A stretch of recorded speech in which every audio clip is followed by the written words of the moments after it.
Test number 7 का discussion करने जा रहे हैं। तो इसमें पहला जो क्वेश्चन है वो हिस्ट्री से संबंधित प्रश्न है और इस क्वेश्चन को देखते हैं। पहला क्वेश्चन बोल रहा है कि सूची 1 को सूची 2 से मिलान कीजिए। उत्तरी मीमांसा न्याय, पूर्वी मीमांसा द्वैतवाद, जैमिनी, गौतम ऋषि, बादरायण और माधवाचार्य, ये मिलाना है।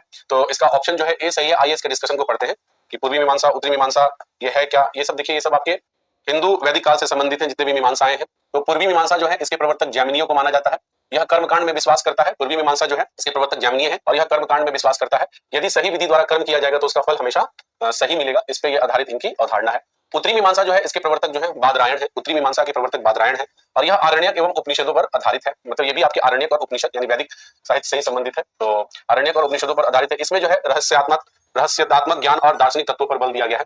अगर हम बात करते हैं न्याय दर्शन के बारे में तो इसके जो प्रतिपादक है गौतम ऋषि है। न्याय दर्शन के प्रतिपादक गौतम ऋषि है और इसे जो है भारतीय दर्शन का तर्कशास्त्र भी कहा जाता है। ये आपके एग्जाम में पूछा भी गया है कि भारतीय दर्शन का तर्कशास्त्र किसे कहा गया है, तो न्याय दर्शन को कहा गया है, जिसके प्रतिपादक कौन है, गौतम ऋषि है।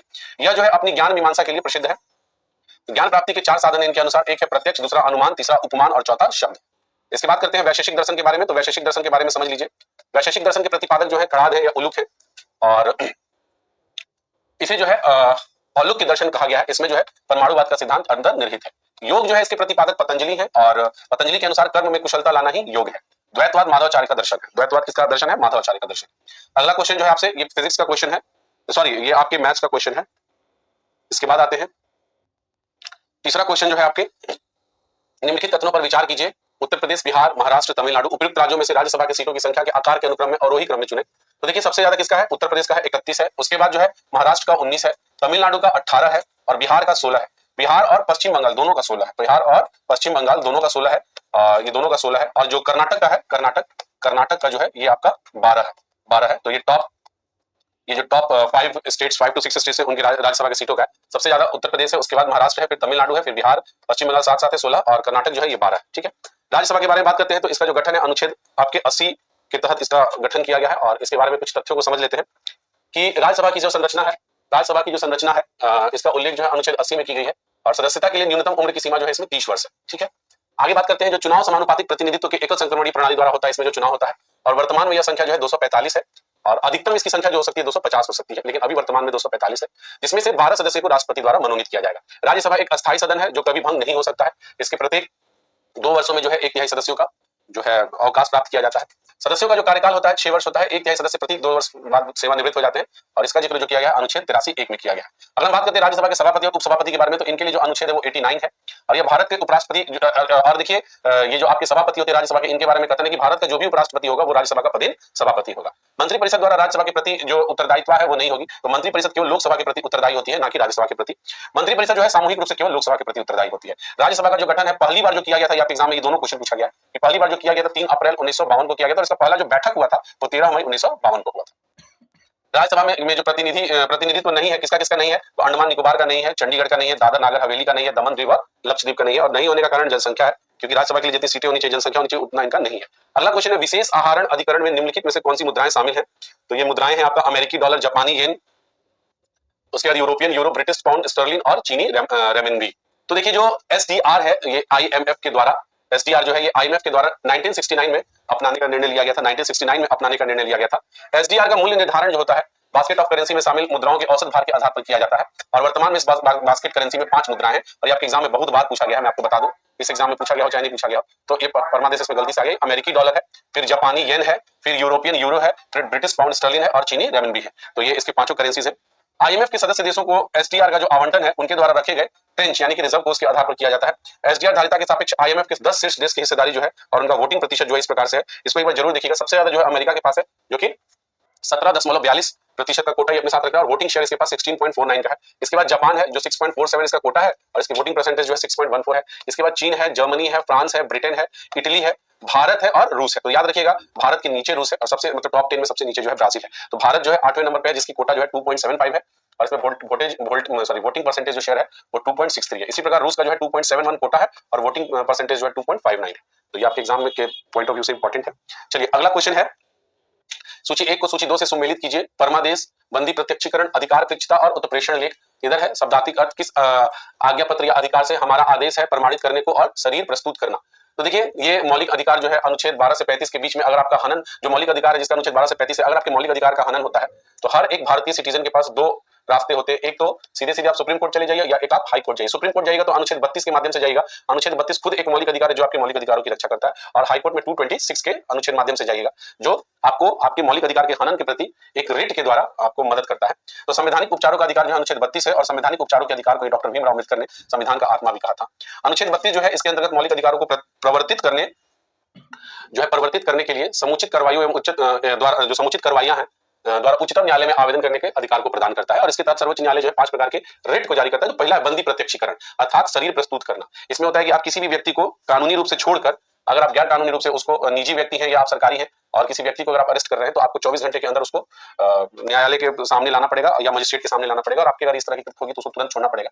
तो बंदी प्रत्यक्षीकरण जो है ये आपका शरीर द्वारा प्रस्तुत करना होता है। इसका अर्थ परमादेश मतलब हम आदेश देते हैं। ये देखिए सरकारी कर्मचारियों को दिया जाता है कि जब वो अपने काम को करने से मना कर देते हैं तो उस समय परमादेश दिया जाता है। मान लीजिए कोई डॉक्टर है, कोई पेशेंट मर रहा है, डॉक्टर बोलेगा मेरा तो छुट्टी हम नहीं करेंगे, तो इस स्थिति में जो कोर्ट है आपसे पूछ सकता है कि आपका ये ड्यूटी था कि आपको ये करना चाहिए था कि उसका जान बचाना चाहिए था, आपने अपनी ड्यूटी को करने से मना कर दिया। इस ऐसे मतलब घटनाओं में आप परमादेश जारी कर सकते हैं। प्रतिषेध, प्रतिषेध का मतलब रोकना होता है। ये एक उच्च न्यायालय अपने अधीनस्थ न्यायालय को रोकने के लिए करता है। ये मतलब जो है आपके मतलब किसी हायर कोर्ट द्वारा लोअर कोर्ट को देने वाला एक आदेश है।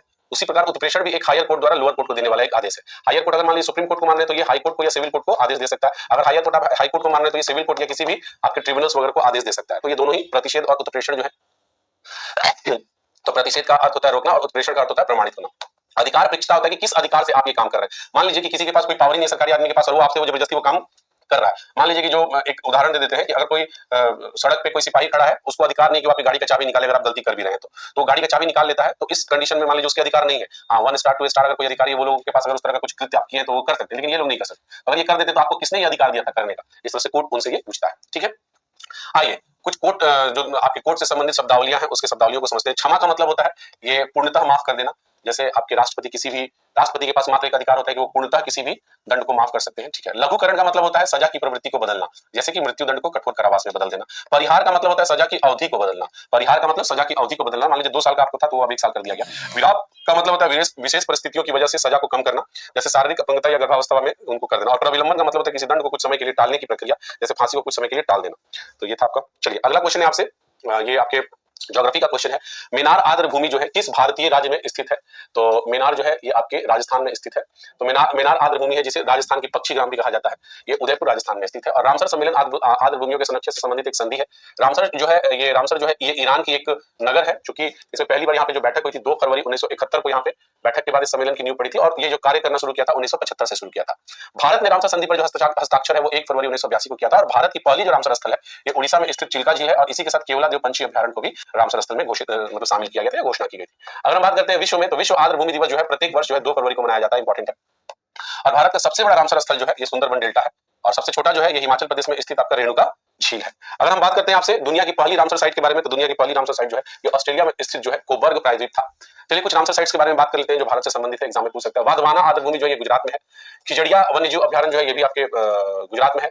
थोल झील वन्य अभ्यारण्य जो है ये भी गुजरात में है। नल सरोवर पंछी अभ्यारण्य ये भी गुजरात में है। भोज आर्द्र भूमि जो है मध्य प्रदेश में है। यशवंत सागर जो है ये भी मध्य प्रदेश में है। खीचन जो सांभर झील है ये आपके राजस्थान में है। और जो खेचोपलरी आर्द्र भूमि है ये सिक्किम में है। सक्करकोटाई पंछी अभ्यारण्य जो है तमिलनाडु में है। उधवा झील जो है ये झारखंड में स्थित है। ये सब अभी कुछ ही दिन पहले इन सबको रामसर साइट का दर्जा घोषित किया गया था। इसके अलावा जो नंदा झील जो है ये गोवा में है। और हैदरपुर आर्द्र भूमि जो है ये उत्तर प्रदेश में है। पाला आर्द्र भूमि जो है ये मिजोरम में है। रोपड़ आर्द्र भूमि जो है पंजाब में है। कंजली झील जो है ये भी पंजाब में है। भितरकनिका जो झील है ये मैंग्रोव जो है ये उड़ीसा में है। और चंद्रताल आर्द्र भूमि जो है ये हिमाचल प्रदेश में। एक यहाँ पे मैं आपको ये अपडेट देना चाहूंगा कि अभी भारत में 94वां रामसर स्थल को भी घोषित कर दिया गया। 94वां जो रामसर स्थल है ये आपके बिहार का ही स्थल है जो कटिहार जिला में स्थित है। गोगाबिल झील जो है इसको 94वां रामसर स्थल घोषित कर दिया गया है। और इसके पहले जो है आपका 91 से जो 93 हुआ था, यानी 2 का बढ़ोतरी हुआ था, वो भी आपके बिहार का ही था। एक बक्सर का जो गोकुल जलाशय है वो था, गोकुल जलाशय। और उसके बाद जो उदयपुर झील है, उदयपुर झील जो कि पश्चिमी चंपारण में है वो स्थित। तो बिहार में अभी कुल 6 रामसर स्थलों की संख्या हो गई, जो पूरे भारत में सबसे ज्यादा तीसरे नंबर पे राज्य में आता है। और सबसे ज्यादा भारत में अगर पूछते हैं कि किसके पास रामसर स्थल है, तो तमिलनाडु के पास है जो कि 20 है। तमिलनाडु के पास है जो कि 20 है।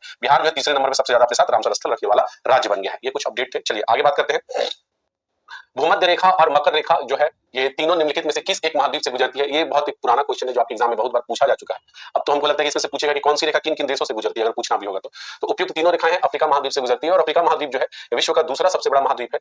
अगर हम बात करते हैं अफ्रीका महाद्वीप को यूरोप महाद्वीप से, यूरोप को अफ्रीका से अलग करने वाला जल संधि कौन है? तो जिब्राल्टर, ये भी इंपॉर्टेंट है। जिब्राल्टर जल संधि जो है ये यूरोप को अफ्रीका से अलग करता है।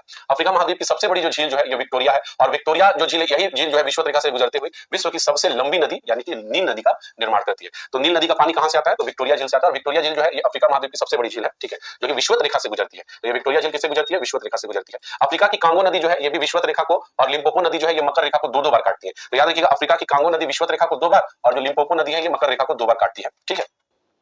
इसके साथ ही बात करते हैं तो विश्व रेखा जो है अफ्रीका जो है अफ्रीका के 7 देशों से होकर गुजरता है। ये 7 देश जो है उनके नाम को एक बार देख लीजिए।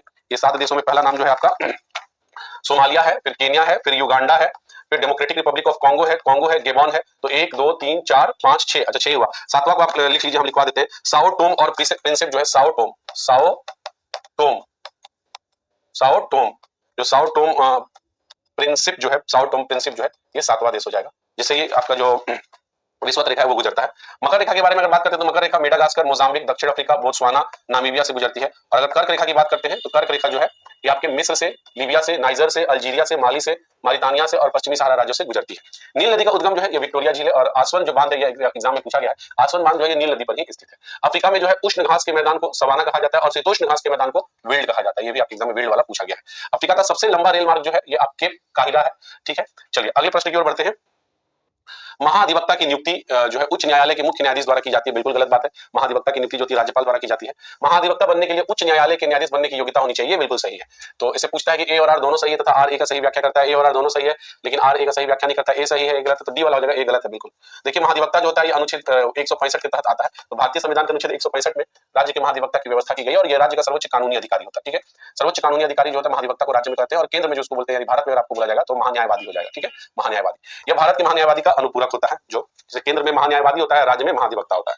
आगे बात करते हैं तो आगे बात करते हैं तो महाधिवक्ता की नियुक्ति जो है राज्यपाल द्वारा होती है, ना कि उच्च न्यायालय के न्यायाधीश द्वारा। अगर योग्यता की बात करते हैं तो उच्च न्यायालय के न्यायाधीश बनने की योग्यता होनी चाहिए और भारत का नागरिक होना चाहिए। साथ ही साथ 10 वर्ष तक न्यायिक अधिकारी या उच्च न्यायालय में 10 वर्षों तक वकालत करने का अनुभव होना चाहिए, जो कि ये वाला जो आपका दिया पॉइंट हाई कोर्ट के न्यायाधीश बनने का भी यही वाला पॉइंट होता है कि अगर आप हाई कोर्ट के न्यायाधीश बनना चाहते हैं तो आप चाहते हैं कि अगर आपको बनना है तो आपके पास ये अनुभव होना चाहिए। अगर हम कार्यकाल के बारे में बात करते हैं तो संविधान द्वारा निश्चित नहीं है। ऐसा कहा जाता है कि जब तक उसकी सरकार रहती है तब तक वो बना रह सकता है। पदच्युत का भी वर्णन नहीं किया गया है और अपने पद पर राज्यपाल के प्रसाद प्रेरित बना रहता है। राज्यपाल को जब तक कहा जाता है कि उसको बना के रखना, वो बना के रखता है। वो तब त्याग पत्र देता है जब सरकार मंत्रिपरिषद त्याग पत्र दे देती है या पुनः स्थापित हो जाती है। वेतन एवं भत्ता के बारे में बात करें तो राज्यपाल द्वारा निर्धारित होता है, ये याद रखिएगा। कार्य एवं शक्तियों की बात करते हैं तो राज्य सरकार को जितना भी कानूनी संबंधित विषय पर जो सलाह देना होता है वो होता है और जो राष्ट्रपति द्वारा सौंपे गए कार्य होते हैं या राज्यपाल द्वारा सौंपे गए जो कार्य होते हैं उसको करना होता है। विधिक स्वरूप में ऐसे अन्य कर्तव्यों का पालन करें जो राज्यपाल द्वारा सौंपे गए हो, मतलब राष्ट्रपति भी दे सकता है, राज्यपाल भी दे सकता है और संविधान द्वारा प्रदान किए गए कृत्यों का निर्वहन करना होता है इनका मेन काम। आगे बात करते हैं कि आपके चूंकि बिहार में भी चुनाव हुआ है तो अगर बिहार में चुनाव हुआ है तो राज्य निर्वाचन आयोग से संबंधित क्वेश्चन पूछ सकता है कि राज्य निर्वाचन आयोग किस अनुच्छेद से संबंधित है। तो राज्य निर्वाचन आयोग जो है ये 243 के से संबंधित है और जो अनुच्छेद 263 है ये अंतर राज्य परिषद से संबंधित होता है। चलिए अगला क्वेश्चन जो है कूट 1 को कूट 2 से मिलाने के लिए बोल रहा है कि कोशिका की खोज किसने की थी? सर्वप्रथम तालाब के जल से स्वतंत्र रूप से जीवित कोशिका की खोज किसने की थी? केंद्रक की खोज किसने की थी? और ब्लैक रिएक्शन विधि की खोज किसने की थी? तो इसका ऑप्शन जो है बी होगा और इसको समझते हैं आइए। कोशिका की खोज जो है रॉबर्ट हुक ने 1665 में किया था। रॉबर्ट हुक ने 1665 में किया था कोशिका की खोज। अगर हम ल्यूवेन हॉक के बारे में बात करते हैं तो ल्यूवेन हॉक ने सबसे पहले जो है उन्नत सूक्ष्मदर्शी के तालाब से जल में स्वतंत्र रूप से जीवित कोशिका का पता लगाया था। अगर आपसे पूछेगा कि जीवित कोशिका का पता सर्वप्रथम किसने लगाया था सूक्ष्मदर्शी से, तो ल्यूवेन हॉक ने लगाया था। और ये जो पॉइंट है इसको रट लीजिए एग्जाम में, मतलब इतनी बार पूछा है कि हम आपको क्या बताएं कितनी बार पूछा है। ल्यूवेन हॉक ने ही बैक्टीरिया की खोज की थी और इन्हें सूक्ष्म जैविक का पिता या फादर ऑफ माइक्रोबायोलॉजी कहा जाता है। साथ साथ जीवाणु विज्ञान का पिता भी या जनक कहा जाता है, यानी फादर ऑफ बैक्टीरियोलॉजी और माइक्रोबायोलॉजी दोनों इन्हीं को कहा जाता है, ठीक है। रॉबर्ट ब्राउन की बात करें तो रॉबर्ट ब्राउन ने 1831 में जो है कोशिका में केंद्रक का पता लगाया था। और कैमिलो गोल्गी की अगर हम बात करते हैं तो कैमिलो गोल्गी ने तंत्रिका तथा कोशिका संरचना को अभिरंजित यानी कि स्टेनिंग करने की क्रांतिकारी विधि प्रदान की थी और इसी विधि को जो है ब्लैक रिएक्शन जो है के नाम से जाना जाता है। अगर हम बात करते हैं इसके बाद ही गोल्गी उपकरण या गोल्गी कहा गया था इसको। कैमिलो गोल्गी जो है कि 1906 ईस्वी में सैंटियागो रेमिनी काजल के साथ संयुक्त रूप से तंत्र की संरचना पर कार्य करने के लिए इनको नोबेल पुरस्कार दिया गया है। तो गोल्गी को नोबेल पुरस्कार भी दिया जा चुका है। अगर प्रश्न की बात करते हैं निम्नलिखित कथनों पर विचार करें। ठोसों एवं द्रव्यों की तुलना में गैसों की संपीड़ितता जो थी कंप्रेशन जो थी काफी कम होती है। द्रव्य में ठोस द्रव्य और गैस तीनों का मिश्रण संभव है। तो जो इसका कौन सा कथन सही है? तो केवल पहला कथन सही है क्योंकि संपीड़ितता दबाव कितना ज्यादा दबाव, गैस तो एकदम दूर दूर रहता है तो उसमें दबाव कहां से हो जाएगा, ज्यादा कैसे हो जाएगा, ठोस द्रव्य से कम होगा। तो पहला वाला तो कथन गलत है, दूसरा वाला एकदम सही है। आइए इसके व्याख्या को थोड़ा सा पढ़ते हैं। जैसे देखिए द्रव्य में ठोस, द्रव्य और गैस तीनों का मिश्रण संभव है। अगर हम बात करते हैं ठोस एवं द्रव्यों की तुलना में गैसों की संपीड़ितता काफी अधिक होती है, काफी अधिक होती है। ठोस पदार्थ की संपीड़ितता सबसे ज्यादा जो है गैस में होती है, उसके बाद द्रव्य में, उसके बाद ठोस में होती है। गैसों के कणों में आकर्षण बल जो सबसे अधिक है होता है, गैसों के कणों में जो है सबसे कम होता है, और द्रव्य के कणों में दोनों के मध्य में होता है। ठोस के कणों में जो गतिज ऊर्जा है वो न्यूनतम होती है, गैस के कणों में जो गतिज ऊर्जा है वो अधिक होती है, और द्रव्य में दोनों के मध्य में पाया जाता है। ठोस द्रव्य गैस के कुछ सामान्य गुण क्या क्या उनको देख लीजिए। बढ़ते से घटते क्रम में तो विसरण जो होता है, विसरण वो ठोस सबसे ज्यादा आपके गैस में होता है, फिर द्रव्य में होता है, फिर ठोस में होता है। इसका गतिज ऊर्जा जो सबसे ज्यादा गैस में है, द्रव्य में, फिर ठोस में है। अंतर आणविक आकर्षण बल जो है ये सबसे ज्यादा ठोस में है, फिर द्रव्य में, फिर गैस में है। अंतर आणविक स्थान जो है सबसे ज्यादा गैस में, फिर द्रव्य, फिर ठोस में है। घनत्व जो है सबसे ज्यादा ठोस, द्रव्य, फिर गैस। प्रत्यवस्था जो है ठोस, द्रव्य और गैस। और संसंजक बल जो सबसे ज्यादा ठोस में होती है, फिर द्रव्य में, फिर गैस में होती है। नोट करने वाली बात यह है कि ठोस, द्रव्य, गैस के अलावा जो पदार्थ की दो अन्य अवस्थाएं वो भी है, एक जिसको प्लाज्मा अवस्था बोलते हैं और दूसरे को बोस-आइंस्टाइन कंडेंसेट बोला जाता है। अगला जो है आपका 14 जुलाई 2025 को भारत के राष्ट्रपति द्वारा देश की 4 हस्तियों को राज्यसभा के सदस्य के रूप में मनोनीत किया गया था। इस संबंध में सूची 1 को सूची 2 से सम्मिलित कीजिए। मीनाक्षी जैन, उज्जवल देवराय निकम, हर्ष वी श्रृंगला और सी सदानंदन। ये मतलब इनकी क्या क्या कार्य क्षेत्र रहा है उससे संबंधित है, तो इसको देख लीजिए। जो है कि मीनाक्षी जैन जो थी ये इतिहासकार है, उज्जवल निकम जो है ये वकील थे, हर्ष वी श्रृंगला जो है ये पूर्व राजनयिक थे, और सी सदानंद जो है ये अध्यापक थे, जिनको राज्यसभा में चुना गया। चलिए कुछ परीक्षा महत्वपूर्ण उपयोगी तथ्य को देख लेते हैं। बात करें तो 10 जुलाई 2025 को टाइम 100 क्रिएटर लिस्ट में 2025 में जगह पाने वाली एकमात्र और पहली भारतीय महिला जो है ये प्राजक्ता कोहली बनी है। कौन बनी है? प्राजक्ता कोहली। तो टाइम 100 क्रिएटर्स लिस्ट 2025 में एकमात्र और पहली भारतीय महिला बनने वाली प्राजक्ता कोहली बन गई है। आगे बात करते हैं, महाराष्ट्र सरकार ने मुंबई के कार्नेक रोड ओवरब्रिज का नाम बदलकर सिंदूर ब्रिज कर दिया, ये भी पूछ सकता है। जुलाई 2025 में भारत और ग्रीस ने जो है अरब सागर में पैसेक्स नामक संयुक्त सैन्य अभ्यास किया था। तो पैसेक्स जो है ये भारत और ग्रीस से संबंधित है, जो कि इस बार अरब सागर में इसका संयुक्त सैनिक नौसैनिक अभ्यास किया गया है। श्रीलंका जो है वास्का डुआ में अशोक स्तंभ की प्रतिकृति का अनावरण किया गया है, श्रीलंका ने किया है। और हाल ही में जारी हेनले पासपोर्ट इंडेक्स 2025 में भारत को 77वां स्थान प्राप्त हुआ है तथा प्रथम स्थान जो है सिंगापुर को प्राप्त हुआ है। अजय सेठ जो है इनको इरडा का अध्यक्ष के रूप में नियुक्त किया गया है। आगे बात करते हैं, हिंदी लेखिका गीतांजलि श्री को जो है कभी यहाँ हाथी रहते थे पुस्तक के लिए पेन ट्रांसलेट पुरस्कार से सम्मानित किया गया। तो आपसे पूछ देगा पेन ट्रांसलेट पुरस्कार से सम्मानित किसको किया गया है, तो हिंदी लेखिका जो गीतांजलि है उनको उनके पुस्तक जो है कभी यहाँ हाथी रहते थे के लिए दिया गया। आगे बात करते हैं, मध्य प्रदेश जो है ये भी इंपॉर्टेंट है, मध्य प्रदेश जो है आयुर्विज्ञान विश्वविद्यालय ने जो है जबलपुर में देश का पहला हिंदी माध्यम मेडिकल कॉलेज खोलने की शुरुआत की घोषणा की है। आगे बात करते हैं, नालसा ने रक्षा कर्मियों तथा उनके परिवारों के लिए कानूनी सहायता मजबूत करने के लिए वीर परिवार सहायता योजना की शुरुआत की है। तो वीर परिवार सहायता योजना की शुरुआत जो है नालसा ने किया। ठीक है, आगे बात करते हैं, जो तुर्की ने अपना सबसे शक्तिशाली गैर परमाणु बम जो है गैजब तथा नेव को घोष का सफल परीक्षण कर लिया है। तो तुर्की भी अपने शक्तिशाली गैर परमाणु बम का परीक्षण कर लिया है, जिसका नाम गैजेब और नेप 2 है। अगला क्वेश्चन है, जुलाई 2025 में प्रधानमंत्री नरेंद्र मोदी द्वारा 5 देशों की यात्रा के संबंध में निम्न पर विचार कीजिए। और इसको एक जो अर्जेंटीना वाला है ना, तो इसको तो रट लीजिएगा, क्यों रट लीजिएगा बताएंगे आपको। तो पहले उन्होंने कहां किया उसको देखना, उसको इसके बारे में बात कर रहा है। तो देखिए 2 जुलाई से 9 जुलाई 2025 के दौरान में प्रधानमंत्री नरेंद्र मोदी द्वारा 5 देशों की यात्रा की गई थी, जिसमें घाना, त्रिनाद और टोबैगो है, अर्जेंटीना है, ब्राजील है और नामीबिया है। तो ऑप्शन के हिसाब से जो है केवल आपका 1 और 3 हो जाएगा, अर्जेंटीना और नामीबिया। अगर हम बात करते हैं घाना के बारे में, तो घाना गए थे तो क्या हुआ था, तो घाना के राष्ट्रपति ने मोदी जी को घाना का सर्वोच्च सम्मान पुरस्कार जो है officer of the order of the star of घाना से सम्मानित किया था। त्रिनाद और टोबैगो की बात करते हैं तो यहाँ दोनों देशों के बीच सांस्कृतिक, खेल, राजनीतिक प्रशिक्षण और हिंदी व भारतीय अध्ययन संबंधित 6 समझौते ज्ञापन पर हस्ताक्षर किया गया है। ब्राजील की बात करते हैं तो ब्राजील जो है प्रधानमंत्री नरेंद्र मोदी ने रियो डी जेनेरियो में आयोजित जो ब्रिक्स सम्मेलन हुआ था उसमें ये गए थे, यहाँ पे ब्रिक्स सम्मेलन में 17वां ब्रिक्स सम्मेलन जो हुआ था उसमें गए थे। इसके अलावा जो है नामीबिया के बारे में बात करते हैं तो यहाँ मोदी जी को नामीबिया के सर्वोच्च सम्मान ऑर्डर ऑफ द मोस्ट जो एंशिएंट जो वेलविट्स सचिया मिराबिलिस जो है उससे सम्मानित किया गया था। देखिए अर्जेंटीना के बारे में समझिएगा, किसी भी भारतीय प्रधानमंत्री की अर्जेंटीना की यह पहली द्विपक्षीय यात्रा थी, यानी कि मोदी जी पहले ऐसे प्रधानमंत्री बने हैं जो अर्जेंटीना की पहली द्विपक्षीय यात्रा पर गए। मोदी जी को अर्जेंटीना की राजधानी जो है ब्यूनस आयर्स में जो है की टू द सिटी से सम्मानित किया गया। की टू द सिटी से सम्मानित मोदी जी को जो है अर्जेंटीना के राजधानी ब्यूनस आयर्स में किया गया। आइए कुछ परीक्षा महत्वपूर्ण उपयोगी तथ्य को देख लेते हैं। देखिए केरल के जो अल्पुजा है, केरल का जो अल्पुजा में स्थित अर्थनकुल पुलिस स्टेशन जो है इसको भारतीय मानक ब्यूरो से आईएसओ प्रमाण पत्र प्राप्त करने वाला देश का पहला पुलिस स्टेशन बन गया है। 11वें मक्का शिखर सम्मेलन का आयोजन जो है 7 जुलाई 2025 को नई दिल्ली में हुआ था और फिक्की और भारतीय मक्का अनुसंधान संस्था के द्वारा संयुक्त रूप से किया गया था। आगे बात करते हैं, हिमाचल प्रदेश भारत का पहला राज्य बन गया है जिसने सार्वजनिक वितरण प्रणाली में राशन वितरण के लिए आधार आधारित फेस ऑथेंटिकेशन शुरू की है। अच्छी बात है, चोरी कम होगा। 10 जुलाई 2025 को भारतीय नौसेना ने जो है हिंदुस्तान शिपयार्ड द्वारा निर्मित अपने स्वदेशी ड्राइविंग स्पोर्ट्स वेसल जो है आईएनएस निस्तार को शामिल कर लिया है। पृथ्वी की घूमने की गति में अप्रत्याशित बढ़ोतरी देखी जा रही है, जिसमें कि आप देख सकते हैं जैसे 9 जुलाई 2025 को जो है अब तक सबसे छोटा दिन रिकॉर्ड किया गया। और ऐसा कहा जा रहा है ना कि पृथ्वी जो है इनका जो एक पहले से चलता हुआ मान है वो मान भी अब बदल जाएगा आने वाले समय में। हाल ही में जो महिला आरोग्य कक्ष है इसका जो उद्घाटन है नई दिल्ली में किया गया है। आगे बात करते हैं, सिंधु नदी के संदर्भ में निम्नलिखित कथनों पर विचार करें। सिंधु नदी के संदर्भ में, सिंधु नदी के मैदान का ढाल जो है बहुत ही तीव्र है। सिंधु द्रोणी का 2/3 से अधिक भाग जो है भारत में स्थित है। उपयुक्त में से कौन सा कथन सही है, तो दोनों ही गलत है। ठीक है। देखिए सिंधु नदी के मैदान का जो ढाल है बहुत ही धीमा है। सिंधु द्रोणी का 1/3 से अधिक कुछ भाग जो है भारत के जम्मू कश्मीर, लद्दाख, हिमाचल प्रदेश तथा पंजाब में, बाकी शेष जितना पार्ट है वो आपके पाकिस्तान में स्थित है, इसलिए दोनों का जो है। अगर हम इसकी लंबाई की बात करते हैं तो 2880 किलोमीटर है, लगभग 2900 किलोमीटर लंबी सिंधु नदी विश्व की जो है नदियों में सबसे एक है, विश्व की सर्वाधिक लंबी नदियों में एक है। इसके दाएं तट पर जो है लेह अवस्थित है और सिंधु नदी का उद्गम जो है तिब्बत के कैलाश पर्वत श्रेणी में बोखरचू जो हिमनद है उसी के निकट जो है हिमनद से होता है और इसे तिब्बत में सिंगी कंबाब या सिरमुख कहा जाता है। उद्गम के पश्चात जो है लद्दाख एवं जास्कर श्रेणी के बीच से उत्तर पश्चिम दिशा में प्रभावित होती हुई डेमचोक के पास भारत में प्रवेश करती है तथा लद्दाख एवं गिलगित से प्रभावित होने के दौरान एक गॉर्ज का निर्माण करती है जिसको लोग बूंजी गॉर्ज कहते हैं। बूंजी गॉर्ज, ये बूंजी गॉर्ज है, बूंजी गॉर्ज है का निर्माण कर दर्दिस्तान के चिल्लड़ में के निकट पाकिस्तान में प्रवेश करती है। सिंधु नदी के बाएं और दाएं तरफ से अनेक सहायक नदियां मिलती है जैसे कि श्योक, गिलगित, शिगार, काबुल, जास्कर, ये सब जो है इसकी सहायक नदियां हैं। आगे अगर बात करते हैं तो एक पंचनद नदी भी है जिसमें झेलम, चेनाब, रावी, ब्यास, सतलज है, ये सब इसमें मिलती हैं। पंचनद नदियां जो है आपस में मिलकर पाकिस्तान के मिठानकोट के पास सिंधु नदी से मिल जाती है और अफगानिस्तान के अटक, अगर हम बात करते हैं अफगानिस्तान में जो अटक पहाड़ी के समीप एक नदी है काबुल नदी, ये सिंधु नदी में भी मिलती है। सिंधु नदी का जो मुहाना है अरब सागर में है और सिंधु जल समझौता जो है ये किसकी सहायता से हुई थी तो विश्व बैंक की सहायता से कब हुई थी तो 1960 में हुआ था और इसे भारत और पाकिस्तान के बीच कराची में ये बैठक हुई थी। पाकिस्तान में सिंधु जल संधि पर हस्ताक्षर किए गए थे और इस संधि के अनुसार जो है भारत सिंधु जल विसर्जन क्षमता का केवल जो है 20% भागी उपयोग कर सकता है।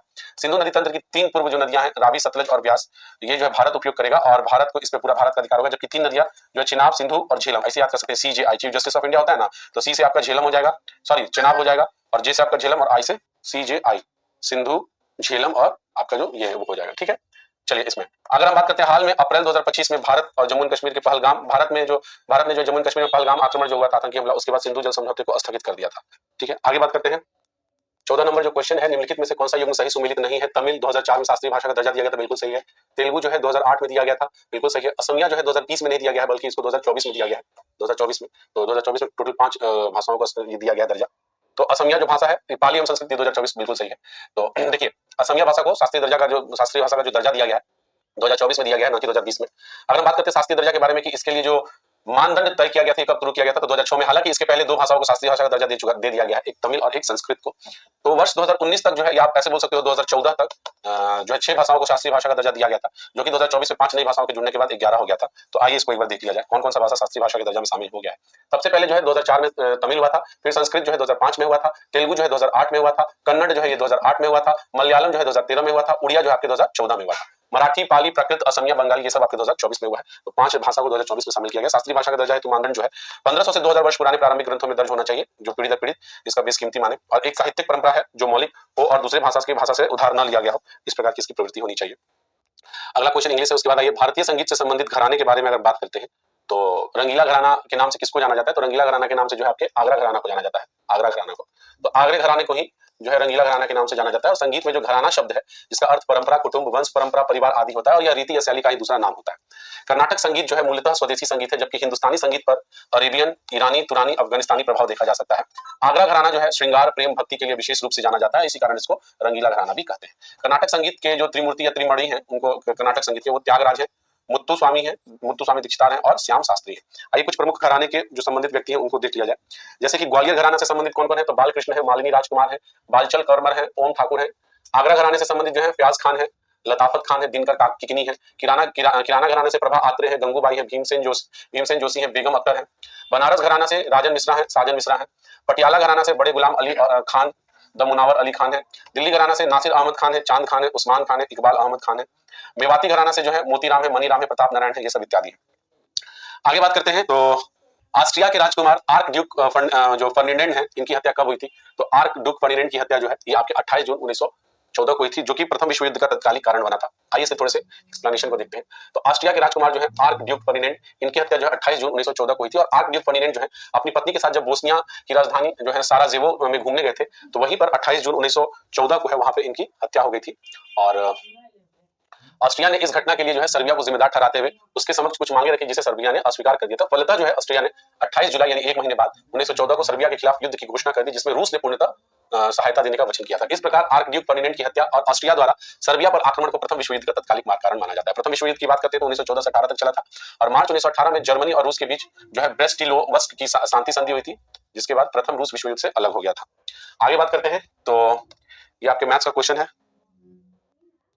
उसके बाद हिंदी है, इसके बाद आइए 20 नंबर पे आते हैं। निम्नलिखित कथनों पर विचार कीजिए। क्षय रोग जो है वायु द्वारा संचरित होता है, बिल्कुल सही है। हैजा जो है दूषित पानी से संचरित होता है, ये भी बिल्कुल सही है। एड्स केवल लैंगिक संपर्क से संचरित होता है, नहीं, एड्स केवल लैंगिक संपर्क से नहीं होता है, और भी बहुत सारे कारण होते हैं, तो 1 और 2 इसका बिल्कुल सही हो जाएगा। क्षय रोग जो है ये वायु द्वारा और हैजा रोग जो है जल दूषित द्वारा होता है। एड्स जो है लैंगिक संपर्क के अतिरिक्त जो है रक्त स्थानांतरण गर्भावस्था में रोगी माता से शिशु को अथवा माता द्वारा शिशु को स्तनपान द्वारा भी संचरित हो सकता है। चलिए कुछ बीमारियों का प्रभावित अंग और जीवाणु का नाम देख लेते हैं, एग्जाम के लिए महत्वपूर्ण है। जो है कि टिटेनस जो है ये तंत्रिका तंत्र को प्रभावित करता है, और इसमें क्लास्ट्रीडियम टिटेनी जो है ये जीवाणु का नाम है। हैजा जो है ये आंत को प्रभावित करता है, जिसमें विब्रियो कॉलेरी जो है ये इसके जीवाणु का नाम है। इसी प्रकार जो टाइफाइड है, टाइफाइड भी आंत को प्रभावित करता है, और इसमें साल्मोनेला टाइफी है। क्षय रोग जो है फेफड़ा को प्रभावित करता है, माइक्रोबैक्टीरियम ट्यूबरक्लोसिस है। डिप्थीरिया जो है फेफड़ा को प्रभावित करता है, पास्चुरेला पेटिस है। काली खांसी जो है श्वसन तंत्र को प्रभावित करता है, हीमोफिल्स पर्टुसिस है।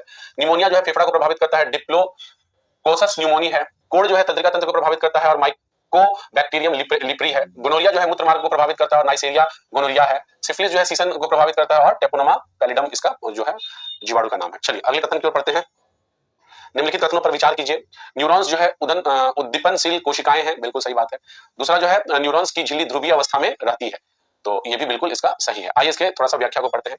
न्यूरॉन्स जो है ये उद्दीपन कोशिकाएं हैं, क्योंकि उनकी झिल्ली जो है ध्रुवीय अवस्था में रहती है, तथा विभिन्न प्रकार के आयन पथ चैनल तंत्रिका झिल्ली पर पाए जाते हैं। ये आयन पथ जो है विभिन्न आयनों के लिए चयनात्मक पारगमय होते हैं। जब कोई न्यूरॉन जो है अवयवों का संचरण नहीं करते हैं, जैसे कि विराम अवस्था में तंत्रिका कक्ष झिल्ली, तो सोडियम की तुलना में पोटेशियम आयन तथा क्लोराइड आयन के लिए अधिक पारगमय हो जाता है। न्यूरॉन जो है ये तंत्रिका कोशिका इसको ही बोलते हैं, जिसका तंत्रिका तंत्र की संरचनात्मक एवं क्रियात्मक इकाई मानी जाती है। चलिए अगला क्वेश्चन जो है करंट अफेयर्स का मिलान करना है। 6वां बिम्स्टेक शिखर सम्मेलन थाईलैंड में हुआ था। 17वां ब्रिक्स शिखर सम्मेलन रियो डी जेनेरियो में हुआ था। तो आप इससे पकड़ सकते हैं कि कहाँ पे क्या क्या हुआ था। जो आपका 8वां हिंद महासागर ये मस्कट ओमान में हुआ था, और विश्व प्रौद्योगिकी सम्मेलन जो है नई दिल्ली में हुआ था। तो इसका ऑप्शन देख लेना है क्या कौन सा है। चलिए तो ऑप्शन इसका जो है सी है। आइए इसको देखते हैं। जो 6वां बिम्स्टेक शिखर सम्मेलन है ये अप्रैल 2025 में बैंकॉक थाईलैंड में आयोजित हुआ था, और जो 17वां ब्रिक्स शिखर सम्मेलन है रियो डी जेनेरियो में संपन्न हुआ था, जिसमें मोदी जी गए थे, और इसका विषय था अधिक समावेशी और सतत शासन के लिए वैश्विक दक्षिण सहयोग को मजबूत करना। वैश्विक प्रौद्योगिकी शिखर सम्मेलन जो है आयोजन इसका नई दिल्ली में किया गया था, और 8वां हिंद महासागर सम्मेलन जो है ये मस्कट ओमान में हुआ था। आइए कुछ महत्वपूर्ण उपयोगी तथ्यों को पढ़ते हैं। Rising north east investor summit जो है 2025 नई दिल्ली में प्रगति मैदान में 23 से 24 मई 2025 को संपन्न हुआ था, जिसका उद्देश्य पूर्वोत्तर राज्यों में वैश्विक निवेश को बढ़ावा देना था। देश की मीडिया एवं मनोरंजन उद्योग को बढ़ावा देने के लिए विश्व दृश्य श्रव्य और मनोरंजन शिखर सम्मेलन वेब्स जिसको बोलते हैं का आयोजन मुंबई के जियो वर्ल्ड कन्वेंशन सेंटर में हुआ था संपन्न। 98वां अखिल भारतीय मराठी साहित्य सम्मेलन जो है तथा ग्रामीण भारत महोत्सव 2025 का आयोजन नई दिल्ली में आयोजित हुआ था। आगे बात करते हैं। अहमदाबाद जो है विमान हादसे की जांच के लिए गोविंद मोहन की जो है एक अध्यक्षता में समिति का गठन किया गया है। केंद्र सरकार ने जो है अंडमान निकोबार की राजधानी पोर्ट ब्लेयर का नाम जो कर दिया है क्या, श्री विजयपुरम कर दिया है।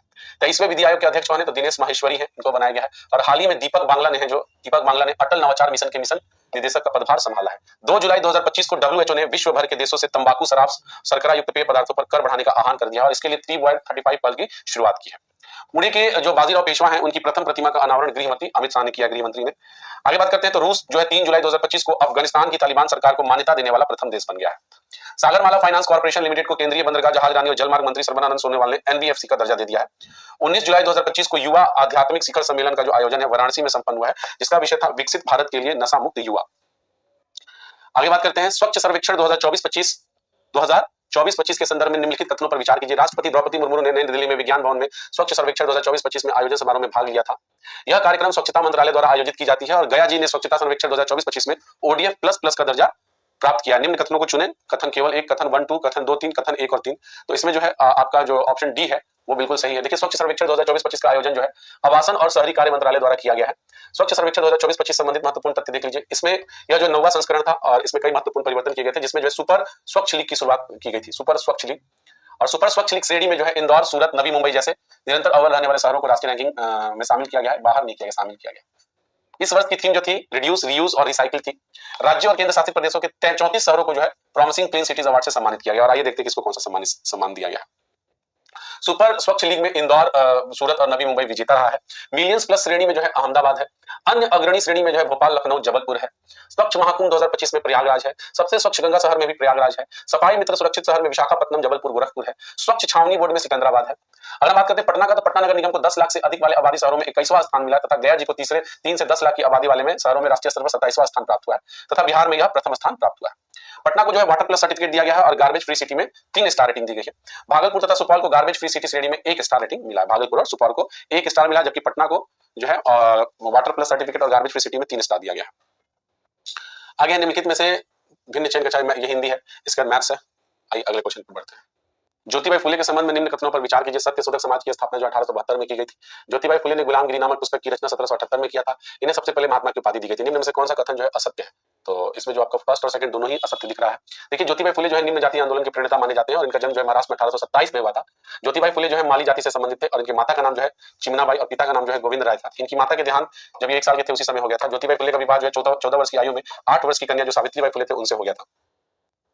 ज्योतिबाई फुले के बारे में और अगर बात करते हैं तो ज्योतिबाई फुले का विवाह जो है ज्योतिबाई फुले जो है सती प्रथा का विरोध किया तथा विधवा विवाह का समर्थन किया था। इन्होंने जो है 1873 में सत्यशोधक समाज की स्थापना की, इसलिए कथन एक जो है बिल्कुल गलत है। सत्यशोधक समाज का उद्देश्य ब्राह्मणों के आडंबर और उनके जो अवसरवादी धार्मिक ग्रंथ हैं की बुराइयों से निम्न जातियों को बचाना था। ज्योतिबाई फुले द्वारा 1873 ईस्वी में गुलामगिरी नामक पुस्तक की रचना की गई थी, इसलिए कथन दो भी गलत है, बेहतर नहीं था। महात्मा गांधी से भी पहले ज्योतिबाई फुले को जो है महात्मा की उपाधि दी जा चुकी है। ज्योतिबाई फुले की अन्य पुस्तक क्या क्या है? सार्वजनिक सत्य धर्म है। ज्योतिबाई फुले को 1876 ईस्वी में पूना नगर पालिका का सदस्य बनाया गया था और इन्होंने नगर के कूड़ा कचरा को नगर के बाहर उपयुक्त स्थान पर रखने की भी सिफारिश की थी। अगला है आपसे, निम्नलिखित में से कौन उष्णकटिबंधीय घास स्थल है? उष्णकटिबंधीय पंपास, लानोस, विल्ड और कंटेरबरी। तो उष्णकटिबंधीय घास कौन सा आपका? तो लानोस है, लानोस। आइए देखिए, लानोस जो है वेनेजुएला में स्थित उष्णकटिबंधीय घास स्थल है। विश्व के घास स्थलों को उष्णकटिबंधीय तथा शीतोष्णकटिबंधीय घास स्थल के रूप में वर्गीकृत किया गया। उष्णकटिबंधीय वो घास होते हैं जो भूमध्य रेखा के दोनों ओर से उष्णकटिबंधीय क्षेत्र तक विस्तृत होते हैं और यह वनस्पति निम्न से मध्य वर्षा वाले क्षेत्रों में उत्पन्न होती है। उष्णकटिबंधीय की अगर हम बात करते हैं तो इसके जो घास होते हैं 3 से 4 मीटर तक ऊंचाई वाले होते हैं। सामान्यतः जो है उष्णकटिबंधीय घास जो है में हाथी, जेब्रा, जिराफ, हिरण इत्यादि जानवर पाए जाते हैं।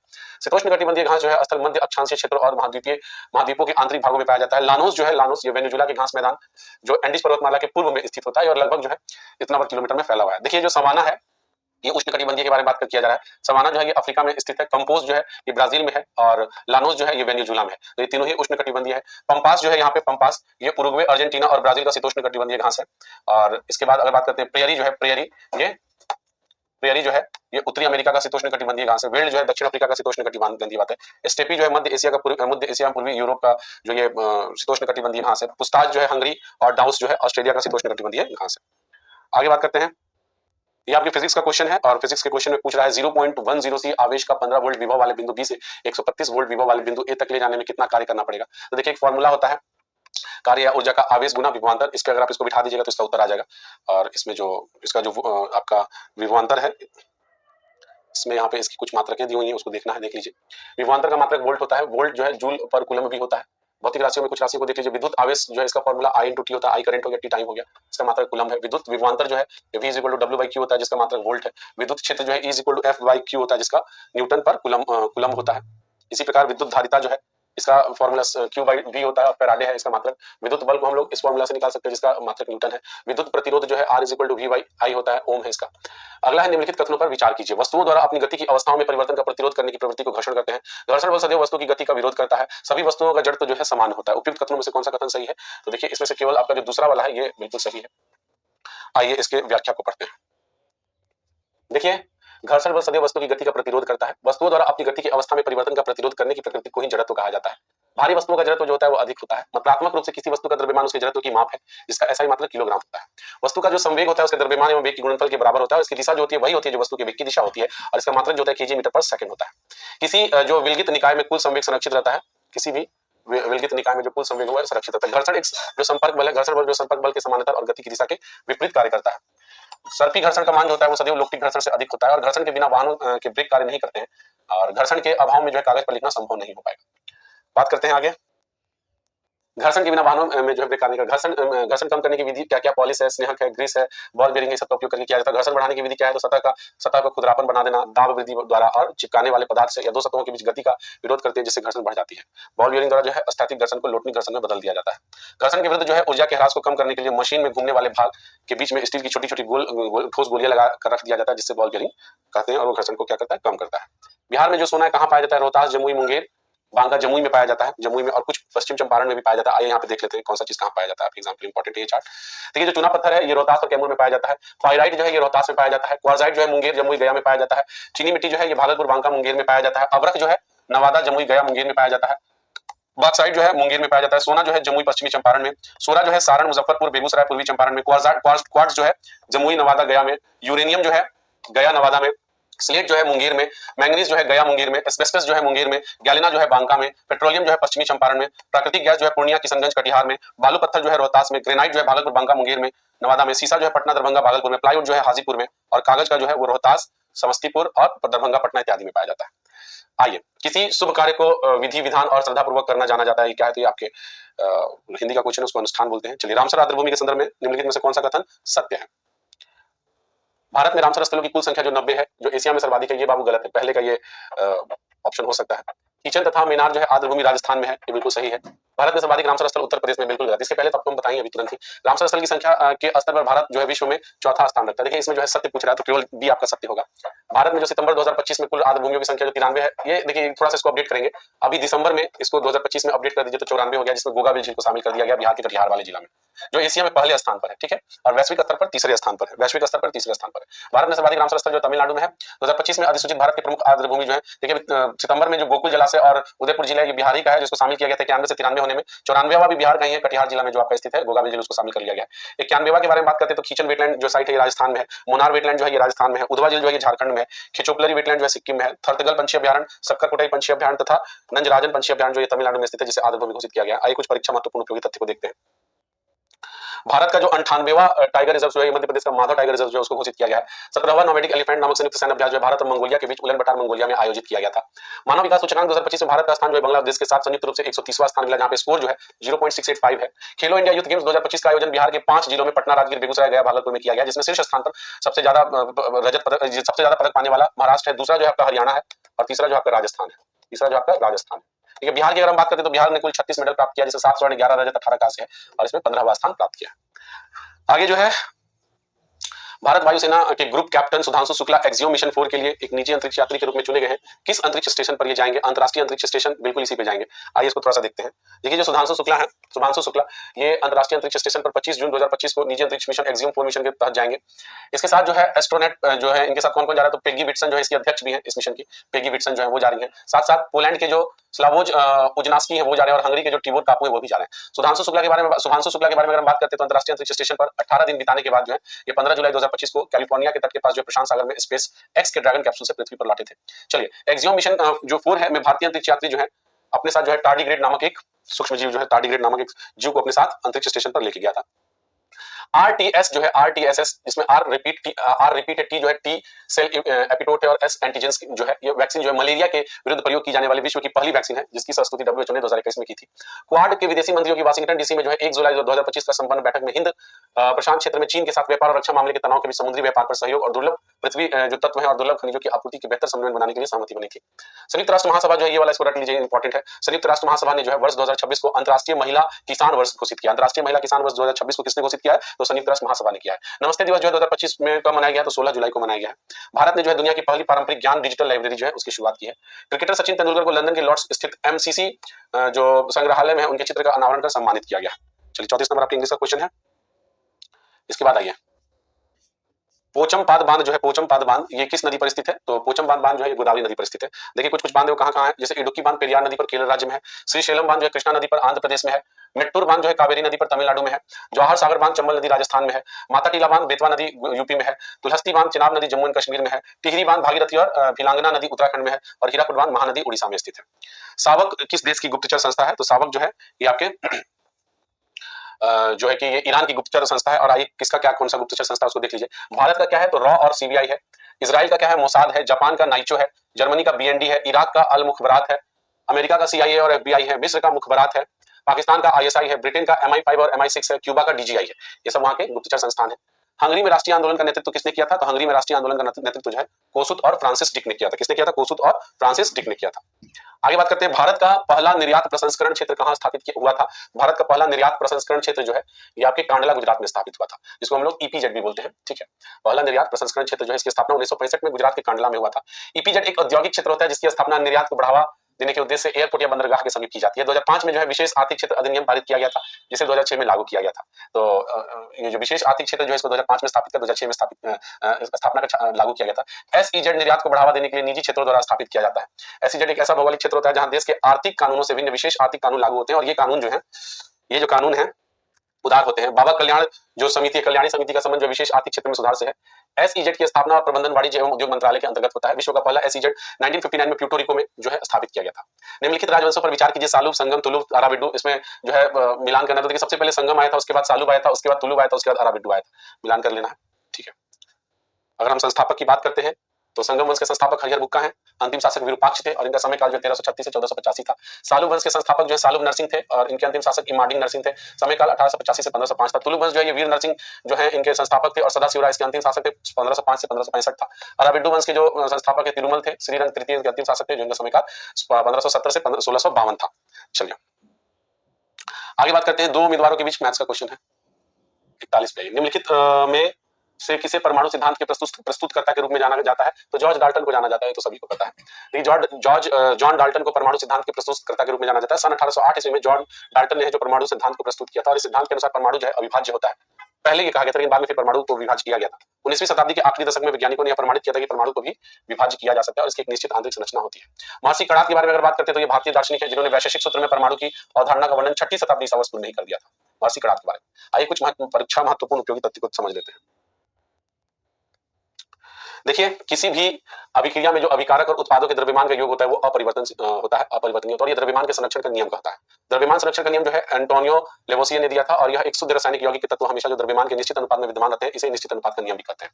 तत्व का सूक्ष्मतम कण जो है परमाणु होता है जो स्वतंत्र रूप से प्राय नहीं रह सकता है तथा उसके सभी रासायनिक गुणधर्मों का प्रदर्शन होता है। अणु जो है किसी तत्व अथवा यौगिक का वह सूक्ष्मतम कण होता है जो सामान्यतः दशाओं में स्वतंत्र रूप से रह सकता है और यह पदार्थ के सभी गुणधर्मों को प्रदर्शित करता है। परमाणुओं का वह पुंज जो आयन की तरह व्यवहार करता है उसे बहुपरमाणु आयन कहते हैं और उनके ऊपर एक निश्चित आवेश होता है।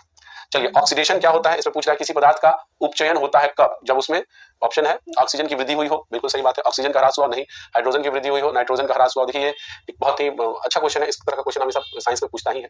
देखिए किसी भी अभिक्रिया के समय किसी पदार्थ में ऑक्सीजन की जब वृद्धि होती है और हाइड्रोजन का ह्रास हुआ होता है तो उसको हम लोग उपचयन बोलते हैं। तो हाइड्रोजन की यहाँ वृद्धि दे दिया, अगर ह्रास देता तो दोनों ऑप्शन सही हो जाता, लेकिन यहाँ पे गलत है। तो यदि अभिक्रिया में जब किसी पदार्थ में ऑक्सीजन का ह्रास होता है तथा हाइड्रोजन की वृद्धि होती है तो उसको हम लोग अपचयन यानी कि रिडक्शन बोलते हैं। और जिस भी रिएक्शन में दोनों चीज होता है उसको हम लोग रेडॉक्स रिएक्शन बोलते हैं। जैसे किसी अभिक्रिया में एक अभिकारक उपचयित थे तो दूसरा अभिकारक अपचयित होता है तो ऐसे अभिक्रिया को हम लोग रेडॉक्स रिएक्शन बोलते हैं। ठीक है आगे बात करते हैं। एक देख लीजिए ये जो रिएक्शन है, जैसे यहाँ पे हाइड्रोजन का ऑक्सीडेशन हो रहा है और कॉपर का यहाँ पे रिडक्शन हो रहा है, तो ये एक उदाहरण है रेडॉक्स रिएक्शन का। चलिए अगला है निम्नलिखित में से कौन सी धातु जो है निम्नलिखित में से कौन सी अधातु सामान्य वातावरण में द्रव्य अवस्था में पाई जाती है? कौन सी जो अधातु है सामान्य अवस्था में द्रव्य अवस्था में पाई जाती है? ब्रोमीन पाई जाती है। तो ब्रोमीन एक ऐसी धातु है जो सामान्य वातावरण में द्रव्य अवस्था में पाई जाती है।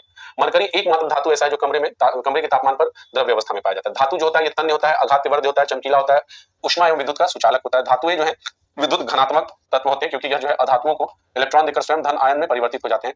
प्रकृति में धातुएं स्वतंत्र अवस्था या अपने यौगिक के रूप में पाई जाती हैं। अधातुओं के गुणधर्म धातुओं के विपरीत होते हैं और यह ना तो अघातवर्ध्य होते हैं और ना ही तन्य होते हैं। ग्रेफाइट के अलावा सभी अधातुएं ऊष्मा एवं विद्युत के कुचालक होते हैं। याद रखिएगा एक्सेप्शन ग्रेफाइट है। ग्रेफाइट विद्युत का चालक होता है। अगला निम्नलिखित में से कौन से ऐसे प्रधानमंत्री रहे हैं जो है राज्यसभा से निर्वाचित नहीं हुए हैं? तो देखिए आई के गुजराल बिल्कुल थे, एच डी देवगौड़ा भी थे, मनमोहन सिंह भी थे, राजीव गांधी नहीं थे। तो प्रधानमंत्री लोकसभा के बहुमत दल के नेता होते हैं और इनके लिए जो संविधान में अनुच्छेद 75 के तहत प्रधानमंत्री की नियुक्ति जो है राष्ट्रपति करता है। 91 संविधान संशोधन 2003 में प्रधानमंत्री सहित कुल मंत्रियों की संख्या जो है लोकसभा के कुल सदस्यों की संख्या का 15% से अधिक नहीं होगा। ये वाला इसको रट लीजिए, ये बहुत पूछता है। ये किस संविधान संशोधन में प्रावधान किया गया था कि जितने भी मंत्री परिषद है लोकसभा में जो मंत्री परिषद जो उनकी संख्या कितनी होती है तो 15% से नहीं होगी, उसमें इंक्लूडिंग प्रधानमंत्री राष्ट्रपति को संसद का सत्र आहूत करने एवं सत्रावसान करने के लिए परामर्श देते हैं। प्रधानमंत्री सभा पटल पर सरकार की नीतियों की घोषणा करते हैं। अनुच्छेद 78 में बताया गया कि प्रधानमंत्री जो है राष्ट्रपति एवं मंत्री परिषद के बीच संवाद का मुख्य कड़ी है। प्रधानमंत्री जो है मंत्री परिषद का प्रमुख होते हैं और जब प्रधानमंत्री त्याग पत्र देता है तो या उसकी मृत्यु हो जाती है तो उस समय अन्य मंत्री कोई भी कार्य नहीं कर सकता है। सबसे लंबे समय तक प्रधानमंत्री रहने वाले जवाहरलाल नेहरू जो कि 16 वर्ष 9 महीना 12 दिन तक रहे हैं। प्रथम गैर कांग्रेसी प्रधानमंत्री के बारे में अगर हम बात करते हैं तो प्रथम गैर कांग्रेसी प्रधानमंत्री जो थे मोरारजी देसाई थे और जो प्रधानमंत्री लोकसभा का सामना नहीं किए थे उनका नाम है चौधरी चरण सिंह। अविश्वास प्रस्ताव से हटाए जाने वाले प्रधानमंत्री का नाम वीपी सिंह है। वीपी सिंह इसका फुल फॉर्म विश्वनाथ प्रताप सिंह है। सबसे छोटा कार्यकाल जो रहा 13 दिन का अटल बिहारी वाजपेयी जी का रहा। प्रधानमंत्री की पदावधि के दौरान मृत्यु में जवाहरलाल नेहरू, लाल बहादुर शास्त्री और श्रीमती इंदिरा गांधी का नाम उल्लेखित है। भारत के प्रथम उप प्रधानमंत्री जो थे सरदार वल्लभ भाई पटेल थे और राज्यसभा से कौन कौन प्रधानमंत्री बना है तो 4 बने हैं, इंदिरा गांधी है, एच डी देवगौड़ा है, आई के गुजराल है और मनमोहन सिंह है। पुरुष तथा महिलाओं की श्रेणी में वर्ष 2025 में लॉरियस वर्ल्ड स्पोर्ट्स अवार्ड किसे दिया गया? देखिए पिछले बार के टेस्ट सीरीज 6 में इसके एक्सप्लेनेशन में इसका बात जिक्र किया गया था। तो जो महिला में है ये मांडो डुप्लांटिस है और सिमोन बाइल्स है पुरुष में। तो इसका ऑप्शन बिल्कुल सी सही है। तो लॉरियस वर्ल्ड स्पोर्ट्स अवार्ड 2025 में सर्वश्रेष्ठ पुरुष खिलाड़ी जो है उल्टा मतलब ये पुरुष है, मोंडो डुप्लांटिस है और सर्वश्रेष्ठ महिला खिलाड़ी जो है सिमोन बाइल्स है, इनको चुना गया। जो विजडन का क्रिकेट सम्मान 2025 दिया गया वो पुरुष में जसप्रीत बुमराह को दिया गया और महिला में स्मृति मंधाना को दिया गया। कुछ परीक्षा महत्वपूर्ण उपयोगी तथ्य को देखिए। प्रधानमंत्री मोदी जी को श्रीलंका मित्र आभूषण पुरस्कार से सम्मानित किया गया, ये इंपॉर्टेंट है। आगे बात करें तो राष्ट्रपति द्रौपदी मुर्मू इनको पुर्तगाल की यात्रा के दौरान लिस्बन के मेयर द्वारा सिटी ऑफ ऑनर से सम्मानित किया गया था। प्रधानमंत्री मोदी को जो है साइप्रस का सर्वोच्च सम्मान जो है grand cross of the order of Makarios 3 से सम्मानित किया गया था और आर्मी आई की risk manager of the year पुरस्कार 2024 से उससे सम्मानित किया गया था। गिलर्मो कैनो विश्व प्रेस स्वतंत्रता पुरस्कार 2025 निकारागुआ के समाचार पत्र ला प्रेसा को प्रदान किया गया है। कांस फिल्म महोत्सव पुरस्कार 2025 का सर्वश्रेष्ठ फिल्म जो है पाल्मे डी ओर पुरस्कार जो है वो ईरानी एक फिल्म है जिसका नाम है it was just an accident, ये है जिसके निर्देशक जाफर पहानी थे, उनको मिला है। केंद्र सरकार ने जो है आईबी के निर्देशक तपन कुमार डेका के कार्य को 1 वर्ष के लिए बढ़ा दिया है और ज्ञानेंद्र प्रताप सिंह जो है इनको सीआरपीएफ का महानिदेशक नियुक्त किया गया है। हाल ही में जो है मणिपुर राज्य में जो है बेरिलियस इम्फालेसिस नामक मीठे पानी की एक मछली की प्रजाति का पता लगाया गया है और 12 जुलाई 2025 को तमिलनाडु सरकार ने जो है अनामलाई टाइगर रिजर्व में हॉर्नबिल संरक्षण के लिए एक उत्कृष्टता केंद्र स्थापना करने की मंजूरी दे दी है। डब्ल्यूएचओ ने जो हाल ही में सेनेगल को ट्रैकोमा मुक्त घोषित किया है। अगला आपका क्वेश्चन है निम्नलिखित में से किस मंत्रालय द्वारा आदि कर्मयोगी तथा तलाश पहल की शुरुआत की गई है? तो ये देखिए जनजातीय कार्य मंत्रालय द्वारा किया गया है आदि कर्मयोगी और तलाश ये देखिए आदि कर्मयोगी तथा तलाश पहल की शुरुआत जो 10 जुलाई 2025 को जनजातीय कार्य मंत्रालय ने किया था। आदि कर्मयोगी पहल का उद्देश्य जनजातीय क्षेत्रों के अंतिम छोरों तक सेवाओं की प्रभावी डिलीवरी सुनिश्चित करनी थी और तलाश पहल का उद्देश्य जो है एकलव्य आदर्श आवासीय विद्यालयों में आदिवासी छात्रों का स्वर्णिम विकास करना था। कुछ आइए परीक्षा महत्वपूर्ण उपयोगी तथ्य को देखते हैं जिसमें है कि 8वां शक्ति सैन्य अभ्यास जो है फ्रांस और भारत के बीच जो है फ्रांस के ला कैवेलरी में आयोजित हुआ है। पराग जैन को रॉ का नया प्रमुख नियुक्त किया गया है। असम सरकार ने जो है होजाई स्थित रविंद्रनाथ टैगोर विश्वविद्यालय का नाम बदलकर रविंद्रनाथ ठाकुर विश्वविद्यालय रख दिया है। भारतीय सेना ने मेरठ के खड़ग कोल्ड प्रशिक्षण केंद्र में प्रचंड शक्ति नामक सैन्य प्रदर्शन किया है। मांडवी नदी जो है ये बहुत इंपॉर्टेंट क्वेश्चन है और भारत की पहली जो है रोरो फेरी सेवा की शुरुआत की गई है। बिट्स पिलानी ने जो है अमरावती में भारत का पहला जो है एआई कैंपस खोलने की घोषणा की है। अमरावती में बिट्स पिलानी ने साहित्य अकादमिक बाल साहित्य पुरस्कार 2025 हिंदी भाषण में लघु कथा 1/12 जो है उसके लिए सुशील शुक्ल को दिया गया है। इसके अलावा जो वास्तुकला है, वास्तुकला के क्षेत्र में जो प्रित्जकर पुरस्कार जो है ये लियू जियाकुन जो है चीन के उनको दिया गया है। संयुक्त राष्ट्र अमेरिका के अल्पसंख्यक उत्थान के लिए doctor Martin Luther king junior global peace award से नरेंद्र मोदी जी को सम्मानित किया गया, ये भी याद रखिएगा, इंपॉर्टेंट है। भारत ने मध्य प्रदेश एवं राजस्थान को जोड़ने वाले अपना पहला अंतरराज्यीय चीता गलियारा की शुरुआत की गई है। उत्तर प्रदेश सरकार ने भारतीय रेलवे के सहयोग से भारत की पहली जो है विजडम जंगल सफारी की शुरुआत की है। तो उत्तर प्रदेश सरकार ने जो है भारतीय रेलवे के सहयोग से पहला विजडम सफारी शुरू किया है। केंद्र सरकार जो है जम्मू कश्मीर स्थित जो त्राल वन्यजीव अभयारण्य है उसको इको सेंसिटिव जोन घोषित कर दिया। आगे बात करते हैं 97वां संविधान संशोधन जो 2011 है, मुख्य उद्देश्य किससे संबंधित है? तो ये जो सहकारी समितियों को संवैधानिक दर्जा देने से संबंधित है। देखिए जो भारतीय संविधान का 97वां संविधान संशोधन 2011 जो है यह 15 फरवरी 2012 को प्रभावी हुआ था और इस संशोधन के तहत जो है जोड़ी गई कौन कौन सी प्रावधान थे? तो मौलिक अधिकार जो 19 भाग क के उपभाग ग को जोड़ा गया था। राज्य की नीति निर्देशक तत्व 43B को और भाग 9B को जोड़ा गया था, जो जिसका उद्देश्य क्या था? सरकारी समितियों के लोकतांत्रिक स्वायत्त और पेशेवर संचालन को बढ़ाना था। मतलब मान के चलिए ये जो तीनों है अनुच्छेद 19(1) ग और 43B और 9B ये सब आपके सहकारी जो समिति है उससे संबंधित है, उसी की ये व्याख्या किया है। ठीक है, आगे बात करते हैं पूर्ण प्रतिस्पर्धा वाले बाजार की कौन सी विशेषता है? तो पूर्ण प्रतिस्पर्धा वाले बाजार की जो विशेषता है प्रवेश एवं निर्गम की स्वतंत्रता होती है, मतलब उसमें किसी प्रकार का आपको विरोध नहीं देखने को मिलता है। तो प्रवेश एवं निर्गम की स्वतंत्रता पूर्ण प्रतिस्पर्धा वाले बाजार की एक विशेषता होती है। पूर्ण प्रतिस्पर्धा एक आदर्श बाजार है जिसमें अनेक खरीदार और विक्रेता होते हैं तथा कोई भी अकेला विक्रेता या खरीदार कीमत को प्रभावित नहीं कर सकता है। जैसे देखिए अनेक खरीदार एवं विक्रेता क्या होते हैं जिसमें अधिक संख्या होती है, कोई भी व्यक्ति फर्म या खरीदार बाजार मूल्य को प्रभावित नहीं कर सकता है। सामान्य उत्पाद की स्थिति में क्या होती है, सभी फर्मों द्वारा बनाए गए सामान जो होते हैं ये बिल्कुल एक जैसे होते हैं, कोई भी इसमें भेदभाव नहीं होता है। मूल्य ग्रहणकर्ता में जैसे फर्म में बाजार में तय मूल्य को मानना है उसको मानना पड़ता है, वह स्वयं मूल्य तय नहीं कर सकते हैं। इसी तरह पूर्ण जानकारी विशेष एवं निर्गम की स्वतंत्रता है। आइए अगला क्वेश्चन जो है वित्त आयोग के संदर्भ में निम्नलिखित में से कौन सा कथन सही है? वित्त आयोग अपनी रिपोर्ट राष्ट्रपति को सौंपता है, बिल्कुल सही है। वित्त मंत्रालय द्वारा हर 5 साल में वित्त आयोग का गठन किया जाता है। देखिए वित्त आयोग का गठन जो है राष्ट्रपति द्वारा किया जाता है, ठीक है, ये वित्त मंत्रालय नहीं करता है। राज्य वित्त आयोग का प्रावधान जो है ये आपके 281 में किया गया, नहीं, राज्य वित्त आयोग का जो प्रावधान है वो 243I में किया गया है। तो ये आपका इसको देखिए थोड़ा समझते हैं। वित्त आयोग एक संवैधानिक आयोग है जो अनुच्छेद 280 के तहत वर्णित है। इसकी प्रकृति एक अर्ध न्यायिक एवं सलाहकारी निकाय के रूप में इसमें एक अध्यक्ष और 4 सदस्य होते हैं। अनुच्छेद 282 कहता है कि संसद को वित्त आयोग के सदस्यों की अर्हता तय करने की शक्ति होती है और अनुच्छेद 281 कहता है कि राष्ट्रपति वित्त आयोग की सिफारिशों को संसद के प्रत्येक सदन के समक्ष रखवाता है। राष्ट्रपति द्वारा हर 5 साल में वित्त आयोग का गठन किया जाता है और प्रथम वित्त आयोग का गठन जो है वर्ष 1951 में किया गया था, जिसके अध्यक्ष केसी नियोगित थे। वर्तमान में 16वां वित्त आयोग का गठन जो है 2023 में किया गया था। 2025-26 से लेकर 2031 तक के लिए किया गया था और इसके अध्यक्ष जो है वो अरविंद पनगड़िया जी को बनाया गया है। राज्य वित्त आयोग का संबंध जो है 243I से संबंधित है। कार्य एवं इसकी भूमिका देख लीजिए। जो वित्त आयोग है इसमें केंद्र और राज्यों के बीच करों का वितरण करना होता है। सहायक अनुदान जो है राज्यों को भारत की संचित निधि से देने के लिए इसमें अनुदान करता है, मतलब सहायता करता है। स्थानीय निकायों को वित्त पोषण जो है राज्य वित्त आयोग की सिफारिश पर की जाती है और अनुच्छेद 275 जो है राज्यों को सहायता अनुदान से संबंधित है। चलिए 50वें नंबर क्वेश्चन पे आते हैं। 50वां नंबर क्वेश्चन कह रहा है सूची को मिलान कीजिए, गुप्तकालीन सिक्के के बारे में बात कर रहा है। सोने के सिक्के को दिनार कहा जाता था, कहीं है दिनार है। चांदी के सिक्के को रूपक कहा गया है, कहीं है बिल्कुल है। तांबे का सिक्का को माशक कहा गया है, बिल्कुल। शीशे के सिक्का को पोटीन कहा गया है। तो आपका ये मिलान कर लीजिए कौन सा हो जाएगा, ए हो जाएगा। तो गुप्त काल में सोने चांदी तांबे के सिक्के प्रचलित थे, जिसमें सोने के सिक्के को दिनार, चांदी के सिक्के को रूपक और तांबे के सिक्के को माशक कहा गया। सातवाहन काल में शीशे के सिक्के आए थे जिसको पोटीन कहा जाता था। चलिए अगला क्वेश्चन है निम्न गुप्तकालीन मंदिरों में से कौन सा मंदिर उत्तर प्रदेश से प्राप्त हुआ है? तो तिगवा का विष्णु मंदिर, भूमरा का शिव मंदिर, भित्तरगांव का मंदिर और देवगढ़ का दशावतार मंदिर। तो देखिए देवगढ़ का दशावतार मंदिर और भित्तरगांव मंदिर ये जो उत्तर प्रदेश से स्थित है। तिगवा का विष्णु मंदिर जो है ये जबलपुर मध्य प्रदेश में है और भूमरा का शिव मंदिर जो है ये सतना मध्य प्रदेश में है। नाचना कुठार की पार्वती मंदिर जो है ये भी पन्ना मध्य प्रदेश में है।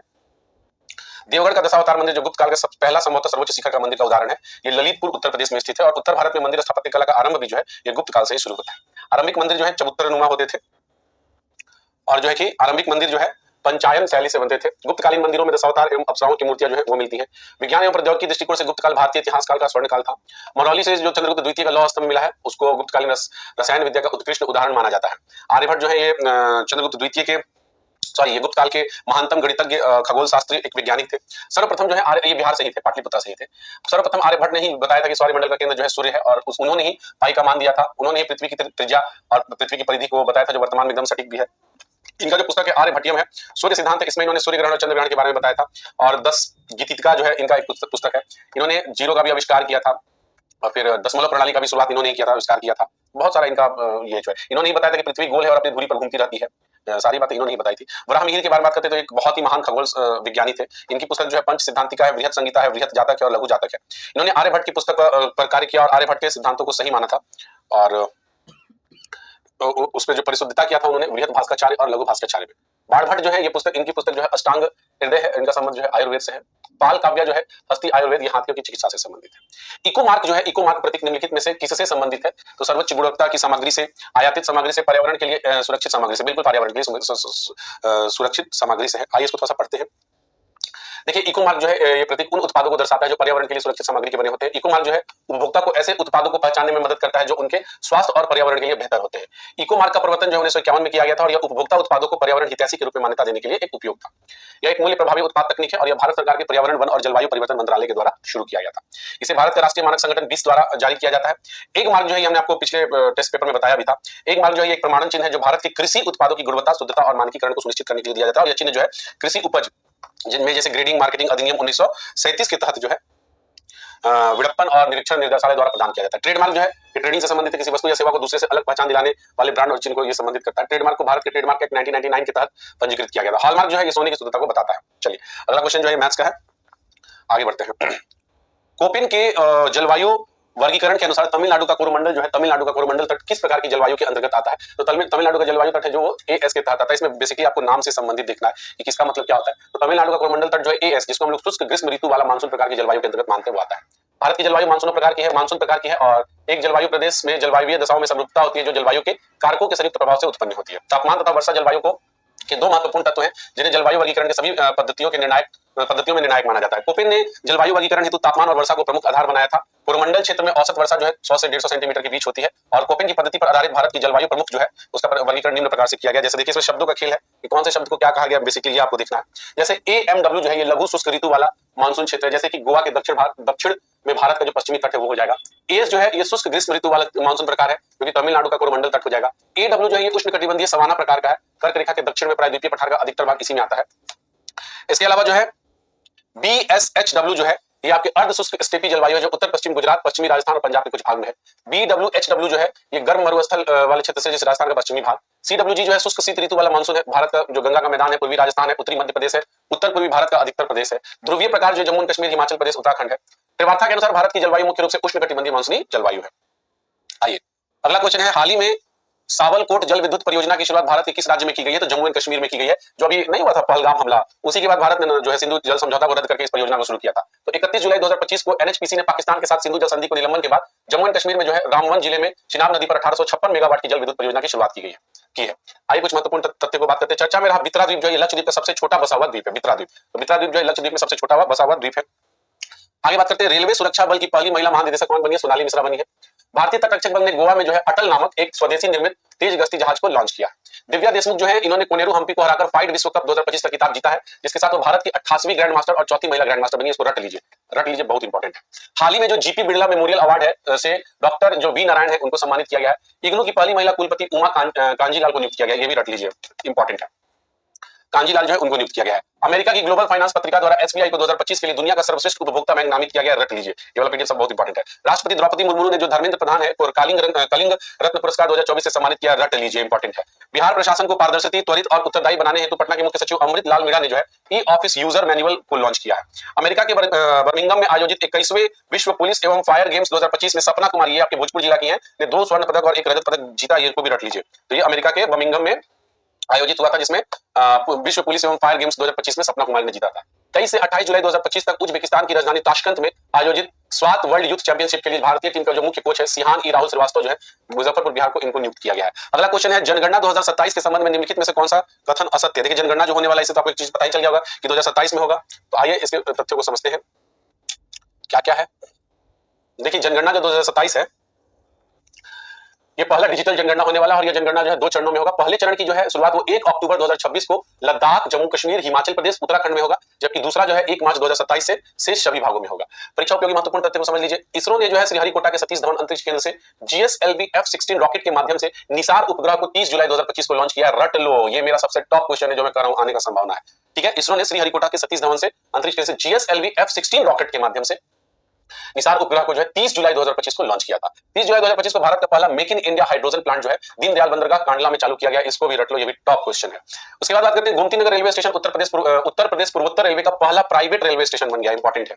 हाल ही में भारत ने सीरिया देश को मानवीय सहायता के तहत जो कैंसर रोधी दवा है के लिए 5 मीट्रिक टन जो है जीवक रक्षक दवाएं भेजी है।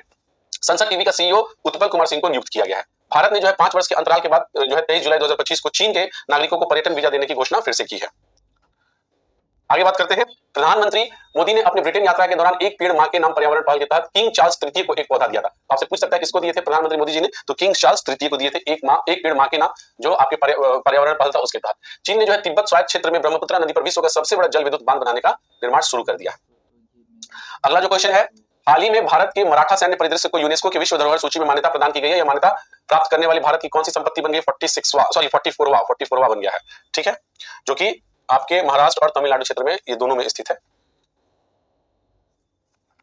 देखिए यूनेस्को की विश्व धरोहर समिट 47वें सत्र में जो उल्लेखनीय निर्णय लिए गए हैं, भारत के मराठा सैन्य परिदृश्य को जो है कि यूनेस्को की सूची में शामिल कर लिया गया और ये इस प्रकार भारत जो है 44वां विश्व धरोहर स्थल है ये भारत का। इसमें महाराष्ट्र के 11 किले हैं तथा तमिलनाडु के जिंजी किला को शामिल किया गया है। आइए कुछ उपयोगी तथ्य को देखते हैं। 5 जून 2025 को दक्षिण कोरिया की मेजबानी में प्लास्टिक प्रदूषण को हराना थीम के साथ विश्व पर्यावरण दिवस मनाया गया है। रट लो। भारत पोल पोर्टल का विकास जो है सीबीआई द्वारा किया गया है, इंपॉर्टेंट है। सिक्किम सरकार जो है केंद्र सरकार से कंचनजंगा चोटी पर पर्वतारोहण को रोकने के लिए जो गतिविधियां प्रतिषेध लगाने का अनुरोध किए हैं। हाल ही में जो है डीआरडीओ तथा भारतीय वायुसेना के अस्त्र नामक स्वदेशी हवा से हवा मार करने वाली जो मिसाइल है का परीक्षण किया गया, जिसकी मारक क्षमता 100 किलोमीटर है। भारत का पहला खेलो इंडिया वाटर स्पोर्ट्स फेस्टिवल का जो आयोजन है डल झील श्रीनगर में किया गया है, इसको भी रख लीजिए। खेलो इंडिया वाटर स्पोर्ट्स फेस्टिवल का आयोजन जो है डल झील श्रीनगर में किया गया है। मसूर अली खान पटौदी जो है भारतीय टेस्ट क्रिकेट टीम के सबसे कम आयु के कप्तान बन गए हैं। दिग्गज सेमीकंडक्टर कंपनी जो एनवीडिया है, एनवीडिया इसको रट लो भाई, ये भी इंपॉर्टेंट है। ये विश्व की सबसे मूल्यवान जो है कंपनी बन गई है। प्रधानमंत्री धन धान्य कृषि योजना के क्रियान्वयन अवधि जो है 6 वर्ष जो 2025 से 2030-31 तक के लिए है। भारत का शेयर बाजार कुल बाजार पूंजीकरण आकलन की दृष्टि से विश्व का 5वां सबसे बड़ा शेयर बाजार है। 6 जुलाई 2025 को जो है गृह मंत्री अमित शाह द्वारा जो है सरदार पटेल सहकारी डेयरी फेडरेशन लॉन्च किया गया है। आगे आइए, निम्नलिखित में से कौन मूल मात्रक नहीं है? 7 मूल मात्रक होते हैं, तो मीटर, सेकंड, ओम, एम्पियर। तो ओम जो है ये मूल मात्रक नहीं है। 7 जो आपके मूल मात्रक है उसको देखिए यहाँ पे दिया गया है, जो 7 आपके मूल मात्रक है इसको रट लीजिएगा, इंपॉर्टेंट है। लंबाई है जिसका मीटर मूल मात्रक होता है, संकेत एम होता है और विमा एल होता है। द्रव्यमान किलोग्राम होता है, समय सेकंड होता है, तापमान केल्विन होता है, विद्युत धारा एम्पियर है, ज्योति तीव्रता कैंडिला है और पदार्थ की मोल ये मात्रा मोल है। ये 7 आपकी जो है मूल मात्रक की इकाई है, ठीक है। और इसके संकेत ये है और बीमा ये है। सभी प्राणियों प्रणाली में समय का जो मात्रक है सेकंड ऐसी होता है। समय सापेक्षित राशि नहीं है क्योंकि समय किसी अन्य भौतिक राशि पर निर्भर नहीं करती है। संपूरक मात्रक क्या होता है? सप्लीमेंट्री यूनिट जो मूल मात्रक से बनाई जाती है डिराइव करके, उसको हम लोग संपूरक मात्रक बोलते हैं। तो देखिए समतल कोण जो होते हैं इसका रेडियन है और घन कोण जो है इसका सॉलिड एंगल को स्टेडियन बोला जाता है। व्युत्पन्न मात्रक डिराइव्ड यूनिट क्या होता है? वह मात्रक जो मूल मात्रक से प्राप्त किए जाते हैं व्युत्पन्न मात्रक कहलाते हैं। प्रतिरोध का एसआई मात्रक ओम होता है। प्रतिरोध जो है जैसे एग्जांपल के तौर पे वोल्ट बाई आई होता है। द्रव्य का दाब निर्भर करता है किन किन चीजों पर? केवल द्रव्य की गहराई पर, केवल द्रव्य के घनत्व पर, केवल गुरुत्वीय त्वरण पर, गहराई, घनत्व और गुरुत्वीय त्वरण तीनों पर हो जाएगा, डी हो जाएगा ये। देखिए इसका एक्सप्लेनेशन थोड़ा सा पढ़िएगा, ये आपके एग्जाम में इसके एग्जांपल को ही बहुत बार पूछा है। द्रव्य की जो दाब होती है P is equal to H D G पर निर्भर करती है, यानी घनत्व पे भी, गुरुत्वीय त्वरण पे भी और गहराई पर भी। जैसे जैसे द्रव्य की गहराई में जाते हैं द्रव्य का दाब बढ़ता जाता है। पृथ्वी से ऊपर जाने पर वायुमंडलीय दाब का मान घटता है और इसलिए वायुयान में बैठे व्यक्ति का फाउंडेशन पे स्याही जो है रिसने लगता है। किसी द्रव्य में समान तल पर उपस्थित सभी बिंदुओं पर दाब जो होता है समान होता है।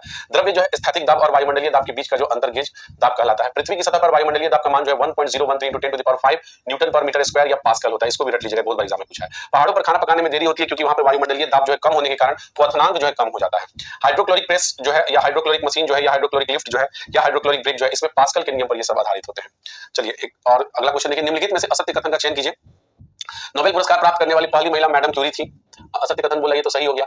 अभिजीत बनर्जी को 2020 में नोबेल पुरस्कार से सम्मानित किया गया था, नहीं 2019 में किया गया था। अभी तक केवल 2 मृत व्यक्तियों को नोबेल पुरस्कार दिया गया, ये बिल्कुल सही है। सबसे कम उम्र के नोबेल पुरस्कार विजेता मलाला यूसुफजई है, बिल्कुल सही है, पाकिस्तान की महिला है। तो देखिए अभिजीत बनर्जी को 2019 में नोबेल पुरस्कार दिया गया था, न कि 2020 में। नोबेल पुरस्कार की स्थापना जो है स्वीडन के वैज्ञानिक अल्फ्रेड नोबेल ने जो है 1901 ईस्वी में की थी और अल्फ्रेड नोबेल जो है 1867 ईस्वी में डायनामाइट का खोज किया था। पहले जो नोबेल पुरस्कार जो ये 5 विषयों के लिए दिया जाता था, ये भी इंपॉर्टेंट तथ्य है, लेकिन 1969 में अर्थव्यवस्था के क्षेत्र में भी नोबेल पुरस्कार दिया जाने लगा।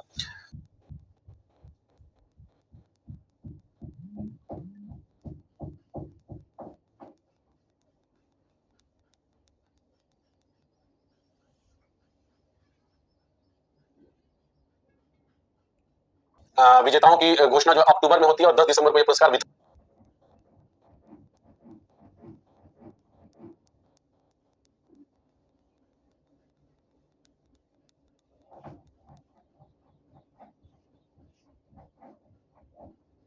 एरी एक्सेल जो है उनको 1931 में दिया गया था और डैग हैमरसोल्ड जो है इनको 1961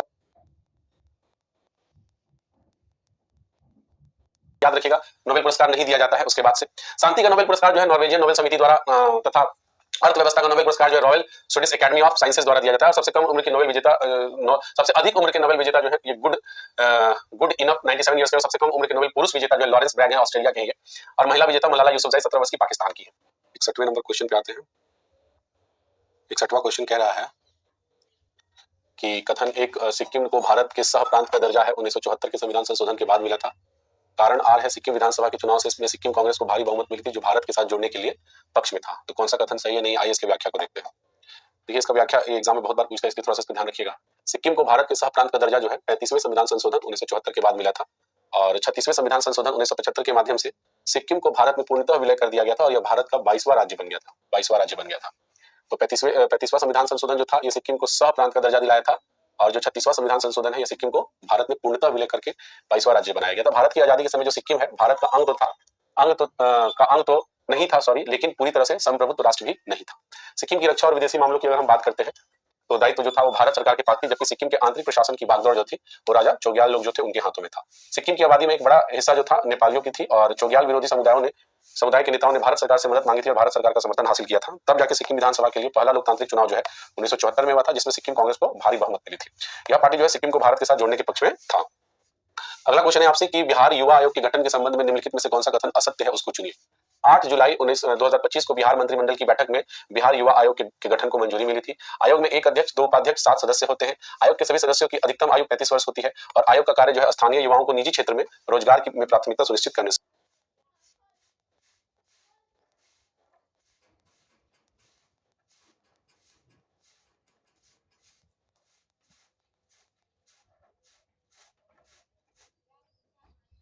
। 2025 को बिहार मंत्रिमंडल की बैठक में बिहार युवा आयोग के गठन को मंजूरी मिली थी। आयोग में एक अध्यक्ष, 2 उपाध्यक्ष, 7 सदस्य होते हैं। आयोग के सभी सदस्यों की अधिकतम आयु 35 वर्ष होती है और आयोग का कार्य जो है स्थानीय युवाओं को निजी क्षेत्र में रोजगार की में प्राथमिकता सुनिश्चित करने से।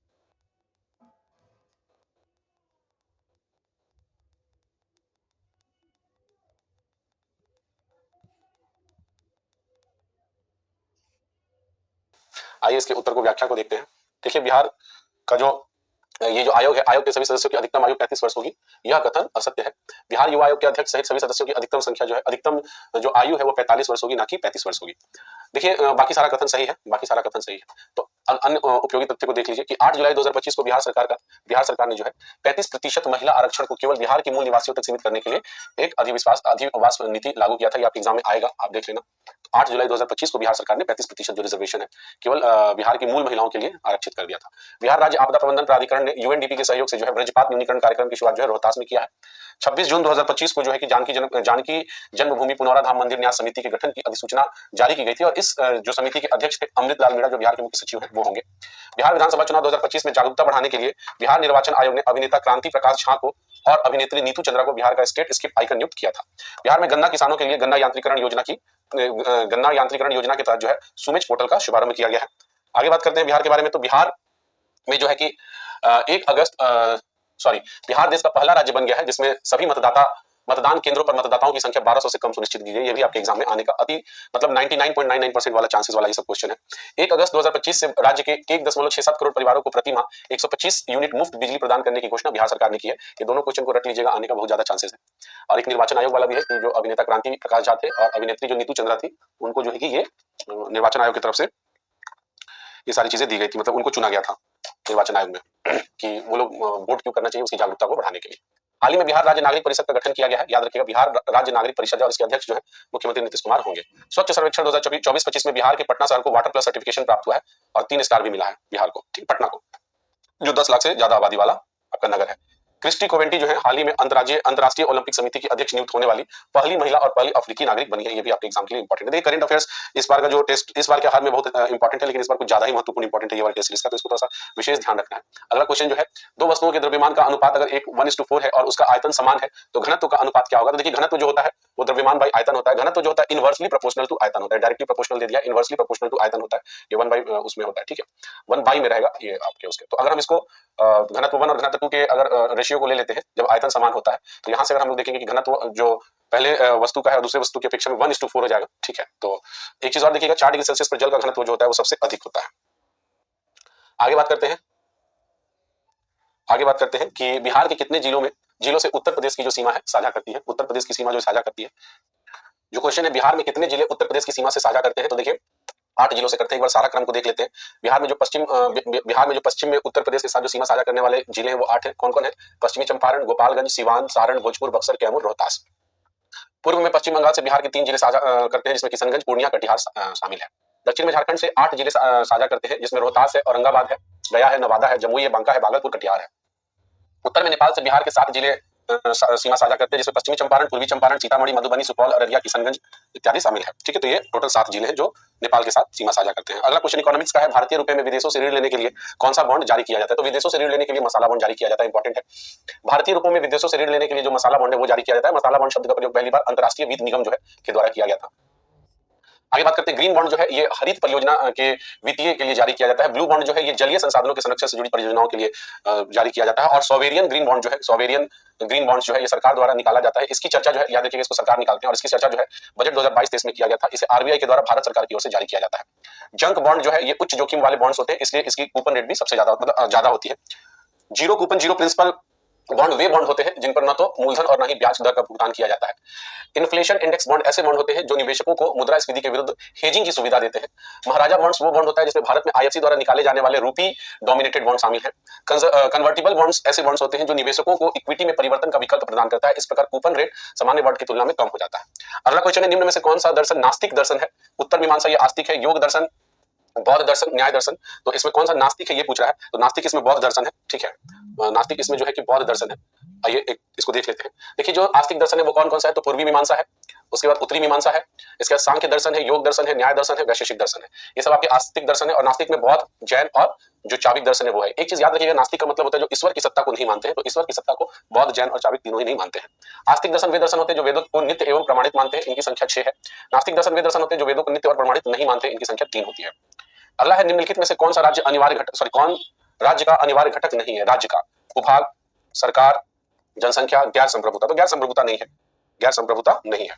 देखिए अगर हम बात करते हैं राज्य के बारे में, तो राज्य का उल्लेख जो है भारत में अनुच्छेद 12 में किया गया है। राज्य एक ऐसा संगठन होता है जिसमें जनसंख्या, एक निश्चित भूभाग, एक सरकार, संप्रभुता जैसे 4 अनिवार्य घटक होते हैं। तो 4 अनिवार्य घटक कौन कौन सा है? जनसंख्या है, एक निश्चित भूभाग है, एक सरकार है और संप्रभुता है। यह जो है आंतरिक और बाहरी नियंत्रण से पूरी तरह स्वतंत्र होता है। अनुच्छेद 12 में राज्य शब्द का व्यापक रूप से परिभाषित किया गया है, जो भारत की सरकार, संसद, प्रत्येक राज्य की सरकार, विधानसभा शामिल है तथा भारत के क्षेत्र के भीतर जितने भी स्थानीय और अन्य प्राधिकारी हैं ये सब शामिल होते हैं। अनुच्छेद 36 की बात करते हैं तो ये डीपीएसपी की व्याख्या करता है और राज्य की परिभाषा से संबंधित ये भी अनुच्छेद 12 के समान ही राज्य को परिभाषित करता है। उद्देश्य जो है राज्य के नीति निर्देशक तत्व किन संस्थानों पर लागू होंगे स्पष्ट करना होता है। डीपीएसपी जो है ये कल्याणकारी राज्य की स्थापना के सिद्धांत पर आधारित है। लोकतंत्र के बारे में अगर बात करते हैं तो यह एक ऐसा शासन प्रणाली होता है जहां जनता अपने प्रतिनिधियों को चुनती है जो उनकी सरकार चलाते हैं। आगे बात करते हैं, अब्राहम लिंकन के अनुसार जो लोकतंत्र है यह जनता के द्वारा और जनता के लिए शासन है, जिसको हम लोग अपने उसमें भी पढ़ते हैं। ठीक है, राजतंत्र की अगर बात करते हैं, एक शासन प्रणाली, ऐसी शासन प्रणाली जिसमें राजा वंशानुगत होता है और सर्वोच्च अधिकारी राजा धारण करता है। संसदीय लोकतंत्र किस प्रकार का लोकतंत्र है? तो संसदीय लोकतंत्र एक लोकतंत्र का ऐसा रूप है जहां कार्यपालिका अपनी वैधता जो है विधायिका से प्राप्त करती है और उसके प्रति जवाबदेही भी होती है। प्रधानमंत्री बहुमत प्राप्त दल का नेता होता है। अक्षीय लोकतंत्र क्या है? तो अध्यक्षीय लोकतंत्र क्या है? अध्यक्षीय लोकतंत्र एक ऐसा लोकतंत्र है जहां सरकार का प्रमुख राष्ट्रपति जो होता है एवं राज्य के प्रमुख के तौर पर एक व्यक्ति होता है। यह कार्यकारी सीधे जनता के द्वारा चुनी जाती है और विधायिका से अलग होती है। शक्ति के पृथक्करण सिद्धांत पर यह आधारित होता है। अगला क्वेश्चन है कि डीआरडीओ ने किसके साथ मिलकर भारत का पहला स्वदेशी कार्बन फाइबर फुट जो प्रोथेसिस लॉन्च है उसको किया है? तो ये है एम्स बीबी नगर के साथ इन्होंने मिलकर किया है डीआरडीओ ने। तो 14 जुलाई 2025 को डीआरडीओ तथा एम्स बीबी नगर जो है भारत का पहला स्वदेशी कार्बन फुट प्रोथेसिस लॉन्च किया है। चलिए, सूरीनाम अमेजन क्षेत्र का पहला देश बन गया है जिसे डब्ल्यूएचओ ने मलेरिया मुक्त प्रमाण पत्र दिया है, वीवीआई है। मैक्सिको अमेरिका को हराकर जो है 10वां गोल्फ कप जीता है, इंपॉर्टेंट है, खेल से संबंधित है। टेक्नोलॉजी इनोवेटर अन्वेष तिवारी के नेतृत्व में लारावेयर प्राइवेट लिमिटेड ने भारत का पहला एंड टू एंड आई चलित फिनटेक प्लेटफॉर्म को लॉन्च किया है। सुधांशु मित्तल को खो खो महासंघ के अध्यक्ष के पद के लिए पुनः निर्वाचित कर दिया गया। तो सुधांशु मित्तल को पुनः खो खो महासंघ का अध्यक्ष नियुक्त कर दिया गया है। आगे बात करते हैं, 15वां खेलो इंडिया यूनिवर्सिटी गेम्स 2025 जो है राजस्थान के 7 शहरों में आयोजित किया जाएगा। ठीक है, आगे बात करते हैं, विज्ञान और प्रौद्योगिकी मंत्रालय के केंद्रीय राज्य मंत्री डॉक्टर जितेंद्र सिंह ने नई दिल्ली में फेनोम इंडिया नेशनल बायो बैंक का उद्घाटन किया है। अमेरिका के प्रसिद्ध व्यवसायी एलन मस्क ने अमेरिका पार्टी बनाने की, एक नई राजनीतिक पार्टी इसको बनाने की शुरुआत की गई है इनके द्वारा। तो याद रखिएगा, अमेरिका पार्टी नाम है जो एलन मस्क ने जो पार्टी राजनीतिक पार्टी बनाया है। जुलाई 2025 में कोलंबिया तथा उज्बेकिस्तान जो है आधिकारिक रूप से न्यू डेवलपमेंट बैंक में शामिल हो गया है, ये भी इंपॉर्टेंट है। तो अगर पूछ जगह किन देशों को शामिल किया गया तो कोलंबिया और उज्बेकिस्तान को शामिल किया गया है। इंडिया मैंगो मोनिया 2025 का आयोजन जो है अबू धाबी में किया गया, जिसका उद्देश्य आम के निर्यात को बढ़ावा देना है। तो इंडिया मैंगो मोनिया जो है 2025 का आयोजन अबू धाबी में किया गया है। अगला क्वेश्चन है, निम्नलिखित में से कौन सा राज्य मच्छरों की जनसंख्या की निगरानी एवं नियंत्रण के लिए एआई आधारित स्मार्ट प्रणाली की शुरुआत किया है? तो आंध्र प्रदेश ने किया है। आंध्र प्रदेश मच्छरों की जनसंख्या की निगरानी एवं नियंत्रण हेतु एआई आधारित स्मार्ट प्रणाली की शुरुआत की है। आगे कुछ और तथ्यों को देखते हैं। भारतीय नौसेना का नवीनतम युद्धपोत आईएनएस तमाल जो है इसको रूस में जलावतरित किया गया है। गुजरात की गिफ्ट सिटी के में शाखा खोलने वाला यूएई जो है पहला बैंक बन गया, जिसका नाम क्या है? इसका मशरेक है। मुख्यमंत्री सेहत योजना की शुरुआत जो है पंजाब द्वारा की गई है, जिसके तहत 10 लाख रुपए तक की मुफ्त स्वास्थ्य सेवाएं प्रदान की जाएंगी। सूरीनाम की पहली महिला राष्ट्रपति कौन बनी है? तो जेनिफर साइमंस बनी है। हरियाणा सरकार ने अरावली की पहाड़ियों में एशिया की सबसे बड़ी जंगल सफारी बनाने की घोषणा की है, हरियाणा सरकार ने। पंडित दीनदयाल उपाध्याय गरीबी मुक्त योजना जो है इसकी शुरुआत किसने किया है? तो राजस्थान सरकार ने किया है। आइए अगले क्वेश्चन की ओर बढ़ते हैं। अच्छा, तो कुछ इसमें और पॉइंट्स उसको देख लीजिए पहले। 12 जुलाई 2025 को भारत के पहले एक्वाटिक पार्क का उद्घाटन जो है सोनापुर गुवाहाटी में किया गया है। तो पहला एक्वाटिक पार्क जो है ये सोनापुर गुवाहाटी में स्थापित किया गया। 14 जुलाई को राष्ट्रपति द्रौपदी मुर्मू ने 3 व्यक्तियों को राज्यपाल और उपराज्यपाल नियुक्त किया। वो 3 व्यक्ति हैं, एक हरियाणा के हैं आसीम कुमार घोष, गोवा के जो है पुष्पति अशोक गजपति राजू, और लद्दाख के जो है लद्दाख के कौन है? तो कविंदर गुप्ता है। केंद्र सरकार द्वारा राष्ट्रीय चिकित्सा आयोग का नया अध्यक्ष डॉक्टर अभिजात सेठ को नियुक्त किया गया है। तो राष्ट्रीय चिकित्सा आयोग का नया अध्यक्ष कौन बना है? अभिजात सेठ बने हैं। 20 जुलाई 2025 को विश्व शतरंज दिवस मनाया गया है और महाराष्ट्र ने पशुधन में मुर्गी पालन और कृषि को दर्जा दे दिया। तो याद रखिए, पशुधन और मुर्गी पालन को जो है इस कृषि का दर्जा दे दिया गया, किसके द्वारा? महाराष्ट्र सरकार के द्वारा। अगला क्वेश्चन है आपसे कि क्लोर और क्षार प्रक्रिया द्वारा NaOH के निर्माण के दौरान निम्नलिखित में से कौन सा आयन कैथोड रे की ओर स्थानांतरित होता है? तो Na+ होगा। देखिए, क्लोर क्षार जो होता है कि प्रक्रिया में NaOH के निर्माण के दौरान Na+ आयन जो है कैथोड की ओर स्थानांतरित हो जाता है। जब विद्युत को सोडियम क्लोराइड के जलीय घोल से गुजारा जाता है तो यह विघटित होकर सोडियम हाइड्रोक्साइड बनाता है और इस प्रक्रिया को ही हम लोग क्लोर क्षार प्रक्रिया कहते हैं। देखिए, ये रिएक्शन है 2NaCl + 2H2, इसमें 2NaOH बनता है, Cl2 और H2 अलग हो जाता है। क्लोर क्षार प्रक्रिया जो जलीय क्लोराइड के इलेक्ट्रोलाइसिस द्वारा होती है और क्लोर क्षार प्रक्रिया में क्लोरीन गैस जो है एनोड पर मुक्त होता है तथा हाइड्रोजन गैस जो है कैथोड पर मुक्त होता है। अगला आपसे क्वेश्चन है, निम्नलिखित में से किस शासक ने क्रय विक्रय में सांकेतिक मुद्रा को सोने और चांदी की मुद्रा के समान प्रचलित कर दिया था? तो देखिए, मोहम्मद बिन तुगलक ने किया था। इसको आधा पागल भी कहा जाता है। मोहम्मद बिन तुगलक ने क्रय विक्रय के सांकेतिक मुद्रा को जो है सोने और चांदी की मुद्रा के समान प्रचलित किया था। गयासुद्दीन तुगलक के बाद उसका पुत्र जौना खान, जिसका नाम मोहम्मद बिन तुगलक आगे पड़ा था, की उपाधि से शासक बना था और 1325 ईस्वी में इसने गद्दी पर बैठा था। मोहम्मद बिन तुगलक को ही उल्गू खां की उपाधि भी दी गई थी। मोहम्मद बिन तुगलक ने 1342 ईस्वी में मोरक्को यात्री इब्न बतूता को अपना राजदूत के रूप में नियुक्त किया था।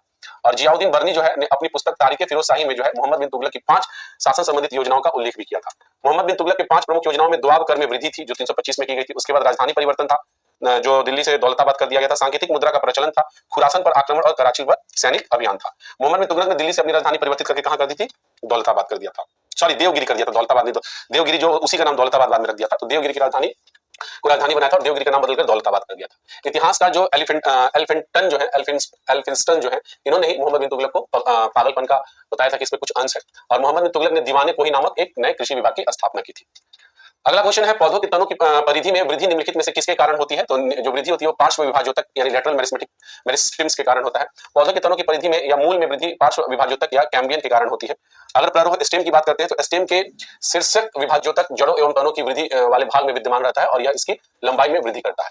अंतर्विष्ट जो विभाजोतक पत्तियों के आधार में या टहनी में जो है इंटरनोड के दोनों उपस्थित होता है। चलिए उत्तक कोशिकाओं का समूह होता है जिसमें कोशिकाओं की जो संरचना तथा कार्य है एक समान होती है। पौधों के उत्तक जो होते हैं पादप उत्तक दो प्रकार के होते हैं, एक होते हैं विभाज्योतक और दूसरा होते हैं अस्थायी। विभाज्योतक को ही हम लोग मेरिस्टेमेटिक भी बोलते हैं और उत्तक एक विभाज्योतक उत्तक है तथा यह पौधों के वृद्धि वाले क्षेत्रों में पाया जाता है। अस्थायी उत्तक विभाज्योतक से बनते हैं जो विभाजित होने की क्षमता को खो देते हैं और इसको सरल तथा जटिल उत्तकों में वर्गीकृत किया जाता है, सिंपल तथा कॉम्प्लेक्स। आगे बात करते हैं तो पेरेन्काइमा, कॉलिनकाइमा, स्टेरेन्काइमा ये सरल उत्तक के तीन प्रकार होते हैं। जाइलेम और फ्लोएम जो है ये जटिल उत्तक के प्रकार है और एपिथेलियम, पेशीय, संयोजी तथा तंत्रिका उत्तक ये जंतु उत्तक होते हैं। आकृति और कार्य के आधार पर एपिथेलियम जो है उत्तक को सल्की, घनाकार, स्तंभकार, रोमीय और ग्रंथि श्रेणियों में वर्गीकृत किया गया है। हमारे शरीर में विद्यमान संयोजी उत्तक के विभिन्न प्रकार होते हैं। एरियोलर उत्तक, एडिपोज उत्तक, अस्थि, कांडला, स्नायु, उपास्थि एवं रक्त जो होते हैं। तो याद रखिएगा रक्त भी एक उत्तक है।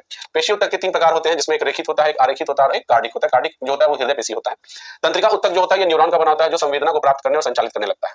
जलियांवाला बाग हत्याकांड की जांच हेतु अक्टूबर 1919 में लॉर्ड हंटर की अध्यक्षता में हंटर कमेटी का गठन किया गया था। इसमें कितने भारतीय सदस्य जो थे शामिल थे? 3 भारतीय सदस्य इसमें शामिल थे। आइए इसको देखते हैं कौन कौन से थे। तो हंटर कमेटी में 3 भारतीय शामिल थे। जलियांवाला बाग हत्याकांड जो है 13 अप्रैल 1919 को अमृतसर के जलियांवाला बाग में वैशाखी के दिन हुआ था और इस हत्याकांड में हजारों लोगों की जान गई थी, परंतु सरकारी डेटा के अनुसार 379 व्यक्ति इसमें मारे गए थे। जलियांवाला बाग हत्याकांड की जांच हेतु सरकार द्वारा जो हंटर कमेटी का गठन अक्टूबर 1919 में किया गया था जिसकी अध्यक्षता लॉर्ड हंटर ने की थी और इस आयोग में कुल 8 सदस्य थे जिसमें 5 सदस्य अंग्रेज और 3 सदस्य भारतीय थे। भारतीयों में सर चिमनलाल सीतलवाड़ थे, साहबजादा सुल्तान अहमद थे और जगत नारायण थे। 5 अंग्रेजी सदस्य जो थे उनमें लॉर्ड हंटर थे, जस्टिस रस्किन थे, WF राइस थे, मेजर जनरल सर जॉर्ज बैरो थे और सर थॉमस स्मिथ थे। हंटर कमेटी ने अपना मार्च 1920 में अपनी रिपोर्ट प्रस्तुत की थी जिसमें प्रस्तुत किया गया था, इनका प्रकाशित किया गया था। इसके पहले सरकार द्वारा दोषी को बचाए जाने के लिए इंडेमनिटी बिल भी पास कर दिया गया था और इस कमेटी ने है जो पंजाब के गवर्नर डायर को निर्दोष बताया था और तत्कालीन भारतीय सचिव मोन्टेग्यू ने कहा था जनरल डायर ने जैसा उचित समझा उसके अनुसार वो बिल्कुल नेक कार्य किया। आगे बात करते हैं सुभाष चंद्र बोस द्वारा अंडमान द्वीप का नाम बदलकर निम्नलिखित में से क्या किया गया था? तो अंडमान द्वीप का नाम बदलकर निम्नलिखित में से शहीद द्वीप कर दिया गया था। शहीद द्वीप और स्वराज द्वीप नाम रखा था। तो अंडमान का शहीद द्वीप, निकोबार का स्वराज द्वीप रखा था इन्होंने जब इसको जापानियों ने सुभाष चंद्र बोस को सौंपा था उस समय की यह घटना है। तो देखिए सुभाष चंद्र बोस जो है द्वारा अंडमान द्वीप का नाम बदलकर शहीद द्वीप रख दिया गया था और जापान ने 8 नवंबर 1943 को अंडमान एवं निकोबार द्वीप को सुभाष चंद्र बोस को सौंप दिया था। नेताजी स्वयं इस द्वीप पर आए और इनका नामकरण किया था। अंडमान का नाम बदलकर शहीद द्वीप कर दिया था और निकोबार का नाम बदलकर स्वराज द्वीप कर दिया गया था। आगे बात करें तो 22 दिसंबर 1944 को सुभाष चंद्र बोस ने जो है शहीदी दिवस मनाया। 22 दिसंबर 1944 को सुभाष चंद्र बोस ने शहीदी दिवस मनाया था। सुभाष चंद्र बोस ने 21 अक्टूबर 1943 को आजाद हिंद फौज की जो सर्वोच्च सेनापति की हैसियत से सिंगापुर में जो है स्वतंत्र भारत का प्रथम अस्थायी सरकार का गठन किया था। वे स्वयं सरकार के प्रधानमंत्री तथा मुख्य सेनापति बन गए थे और सुभाष चंद्र बोस जो है 1920 में इंडियन सिविल सर्विसेज की परीक्षा में बैठे और इस योग्यता में उनका स्थान चौथा था। बाद में उन्होंने आईसीएस की नौकरी छोड़कर त्यागपत्र दे दिया और राष्ट्रीयता से जुड़ गए थे। इनके जो राजनीतिक गुरु थे चित्तरंजन दास थे और बोस को पहली बार वर्ष 1921 में 6 माह की सजा हुई थी। 1923 ईस्वी में इन्होंने कोलकाता मेयर का चुनाव जीता था और वर्ष 1927 में इन्होंने धारा सभा असेंबली का चुनाव लड़ा तथा इंडिपेंडेंट लीग की स्थापना की थी। आगे बात करते हैं 1924 में सुभाष चंद्र बोस को जो मांडली जेल है उसमें गिरफ्तारी के बाद भेज दिया गया था। सुभाष चंद्र बोस ने 1938 में हरिपुरा और 1939 में त्रिपुरी अधिवेशन कांग्रेस के अध्यक्ष के रूप में इनको चुना गया था। सुभाष चंद्र बोस जो है जर्मन में हिटलर की मदद से फ्री इंडिया सेंटर की स्थापना किया था। तो याद रखिएगा फ्री इंडिया सेंटर की स्थापना किसने किया था? सुभाष चंद्र बोस ने किया था। कहां किया था? जर्मनी में। किसकी मदद से किया था? तो हिटलर की मदद से किया था। अगला क्वेश्चन है निम्न में से उपार्जित लक्षण क्या है? नेत्र का रंग, त्वचा का रंग, शरीर का वजन और बालों की प्रकृति। तो देखिए शरीर का जो वजन है इसमें उपार्जित लक्षण है। आइए इसको समझते हैं। शरीर का वजन उपार्जित लक्षण है। नेत्र का रंग, त्वचा का रंग, बाल की प्रकृति आदि जो है ये आनुवांशिक लक्षण होता है। लेमार्क के अनुसार जनकों में उपार्जित लक्षण जो है संततियों से संप्रेषित होते हैं। उपार्जित लक्षण जो है आजीवन विकसित होता रहता है। आनुवांशिक लक्षण जो है जन्म के बाद से ही प्रस्तुत होते हैं। अगला क्वेश्चन है 45 वर्ष के करीब महिलाओं में मासिक स्राव जो है बंद हो जाता है। इस अवस्था को क्या कहते हैं? तो इस अवस्था को मेनोपॉज कहा जाता है। देखिए 45 वर्ष की उम्र में करीब महिलाओं में जो मासिक स्राव बंद हो जाता है और इस अवस्था को ही मेनोपॉज कहा जाता है। मादा जननांग जब अपना कार्य आरंभ करती है तो इन अवस्था को मादा में यौनारंभ कहा जाता है और मादा में यौनारंभ जो है 12 से 14 वर्ष की आयु में आ जाती है। मादा में जनन की प्रक्रिया जो चक्रीय होती है और प्रत्येक 28 दिनों पर अंडाणु का निर्माण होता है और यदि निषेचन होता है तो ठीक है, नहीं तो इस अंडाणु का क्षय हो जाता है जिससे रक्त का स्राव होता है और इसे ही रजोधर्म चक्र भी कहते हैं। मादा में जब रजोधर्म चक्र बंद हो जाता है तो इसको हम लोग मेनोपॉज करते हैं और प्रथम बार जब ऋतुस्राव चक्र प्रारंभ होता है तो इसे हम लोग मीनार्च करते हैं। ये वाला एग्जाम में बहुत बार पूछा है। ठीक है, आगे बात करते हैं 28 जुलाई 2025 को भारतीय सेना के किस ऑपरेशन के तहत पहलगाम हमले के दोषी 3 पाकिस्तानी आतंकवादियों को जम्मू एंड कश्मीर में के दाचोग्राम नेशनल पार्क के समीप मार दिया गया था? तो इसका उत्तर होगा ऑपरेशन महादेव। तो देखिए ऑपरेशन महादेव के तहत भारतीय सेना ने पहलगाम हमले के दोषी 3 पाकिस्तानी आतंकवादियों को मारा था। अगर हम बात करते हैं ऑपरेशन शिवा के बारे में, तो ऑपरेशन शिवा जो है भारतीय सेना और सीएपीएफ द्वारा अमरनाथ यात्रा की सुरक्षा सुनिश्चित करने के लिए तो चलाया गया था। ये वाले क्वेश्चन को रट लेना भाई, बहुत इंपॉर्टेंट है। आप बोलोगे कि सर आप सब तो बोल ही रहे इंपॉर्टेंट है, क्योंकि इसमें ऐसा क्वेश्चन नहीं डाला जा रहा है कि सब इंपॉर्टेंट है, हम क्या ही बोले। ऑपरेशन जो कालनेमी है, ये उत्तराखंड पुलिस द्वारा उन लोगों के विरुद्ध चलाया गया था जो नकली साधु संतों का वेश धारण कर लोगों को ठग रहे थे। तो ऑपरेशन कालनेमी जो है उत्तराखंड पुलिस द्वारा चलाया गया था। और भारतीय सेना ने ऑपरेशन टिक्का के तहत जो है जम्मू कश्मीर में घुसपैठियों की कोशिश को नाकाम करने के लिए चलाया गया था। ऑपरेशन टिक्का जम्मू कश्मीर के द्वारा। ऑपरेशन सिंदूर जो है 7 मई 2025 से 10 मई, ये गलत है, 10 मई 2025 तक पहलगाम आतंकी हमले के विरुद्ध में चलाया गया था। ऑपरेशन किलर जो है, ऑपरेशन किलर को भारतीय सेना द्वारा जम्मू एंड कश्मीर के शोपियां जिले में लश्कर ए तैयबा के आतंकवादियों के खात्मा करने के लिए चलाया गया था। ऑपरेशन सिंधु जो है ये ईरान और इजराइल विवाद के बीच ईरान में फंसे भारतीय छात्रों को वापस लाने के लिए चलाया गया था। और ऑपरेशन ब्रह्मा जो है म्यांमार में भूकंप पीड़ितों को चिकित्सीय सहायता पहुंचाने के लिए भारत सरकार द्वारा ऑपरेशन ब्रह्मा चलाया गया था। ऑपरेशन शील्ड के द्वारा भारत सरकार जो है पाकिस्तान सीमा से सटे राज्यों में नागरिक सुरक्षा के लिए मॉक ड्रिल था।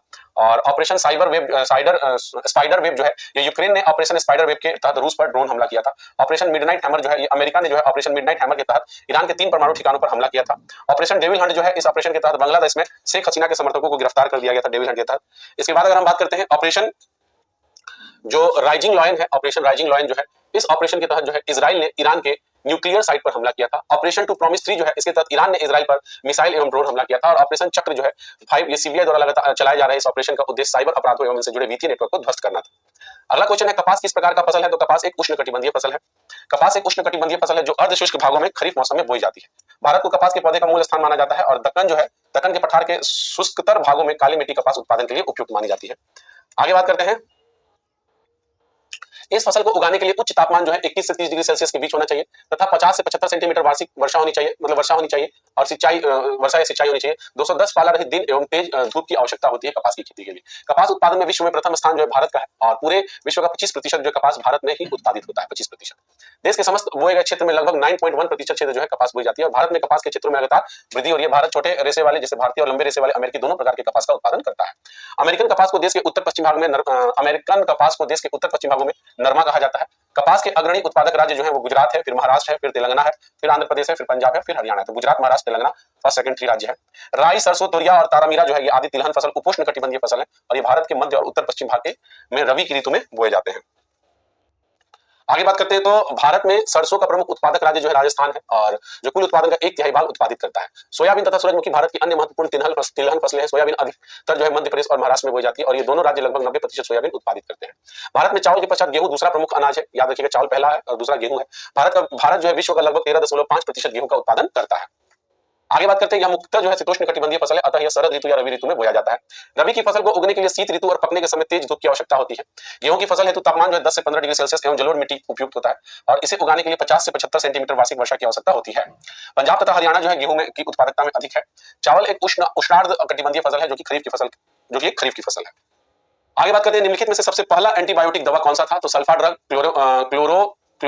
क्लोरेमफेनिकॉल और टेट्रासाइक्लिन या क्विनोलोन। तो सल्फा ड्रग था।